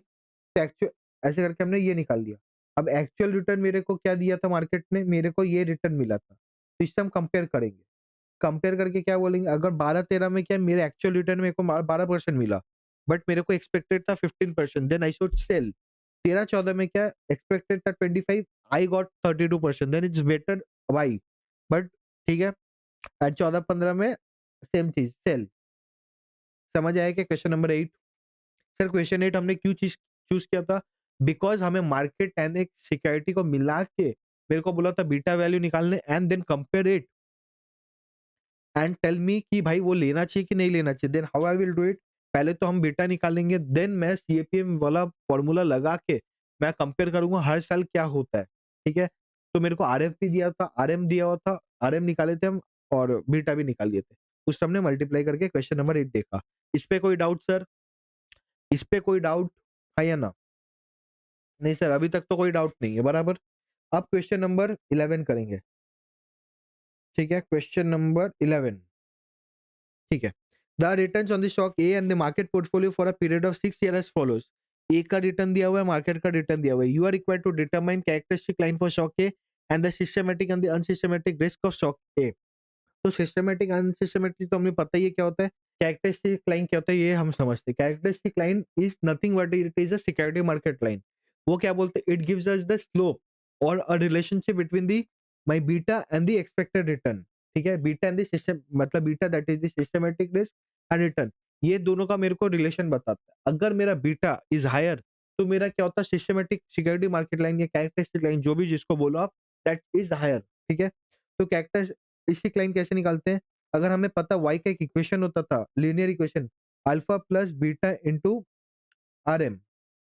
ठीक है, तो मेरे को बीटा निकालने का फॉर्मूला पता है, summation x y into n, ये तो हमने पता ही है। तो यहाँ पे हमें alpha this things we no.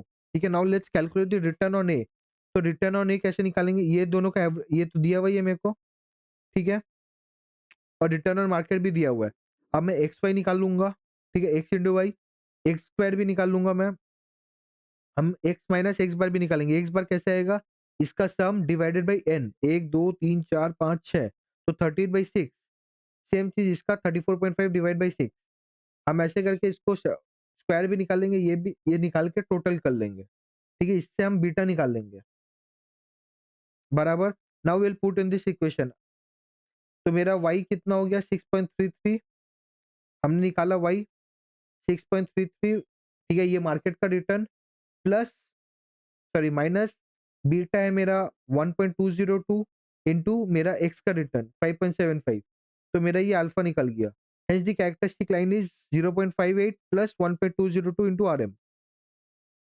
Total risk of the market दिया हुआ था, total risk of the stock दिया हुआ निकाल लेंगे, ठीक है। Total risk of the stock ये वाला जो है डिवाइड बाय द 6, तो सिस्टमैटिक रिस्क हमारा निकल गया। समझ आया? अनसिस्टमैटिक, अच्छा यहाँ पे एक चीज समझाना, हम क्या करते हैं, टोटल रिस्क हम निकलते हैं, ठीक है।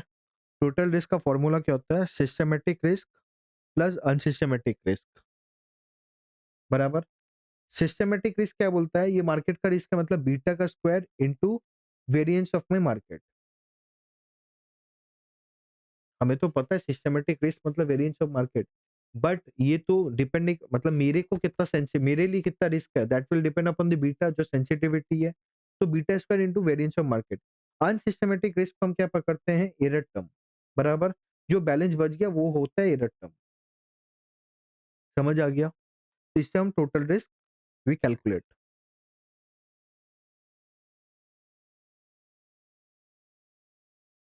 बराबर। टोटल रिस्क कैसे निकालते हैं, वेरिएंस ऑफ द मार्केट, जैसे 240.86 ये मेरा वेरिएंस था, डिवाइड बाई 4 40.14। अब मेरा total risk of the stock निकालना है, ठीक है, मतलब मेरा स्टॉक का कितना है 497.34 डिवाइड बाई 82.89, तो मैं सिस्टमेटिक रिस्क कितना हो गया 40.8 40.14 इंटू 1 पर जो मैंने बीटा निकाला 1.202 का स्क्वायर, तो माई टोटल रिस्क इज 82.89, ठीक है। ये माइनस 57.9 है, मतलब total risk of the stock minus the 57.99 systematic. मेरे को जो टोटल रिस्क निकाला वो मेरे को मार्केट का नहीं निकाला, स्टॉक का, बराबर। तो वो कैसे निकालेंगे, मेरा मार्केट का डिवाइडेड बाई, सॉरी, मेरा total risk of the market, ये क्या नाम है, स्टॉक डिवाइडेड बाई एन, ठीक है। समझ आया? क्वेश्चन नंबर 11, ठीक है।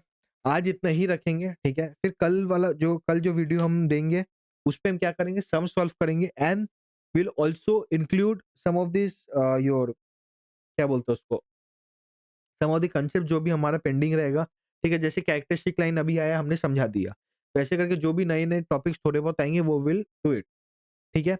आज के लिए इतना ही रखेंगे, मिलते हैं नेक्स्ट वीडियो में, तब तक के लिए एंजॉय करें एंड क्यूरियस रहे, because curiosity will help you discover your interest and grow in your life.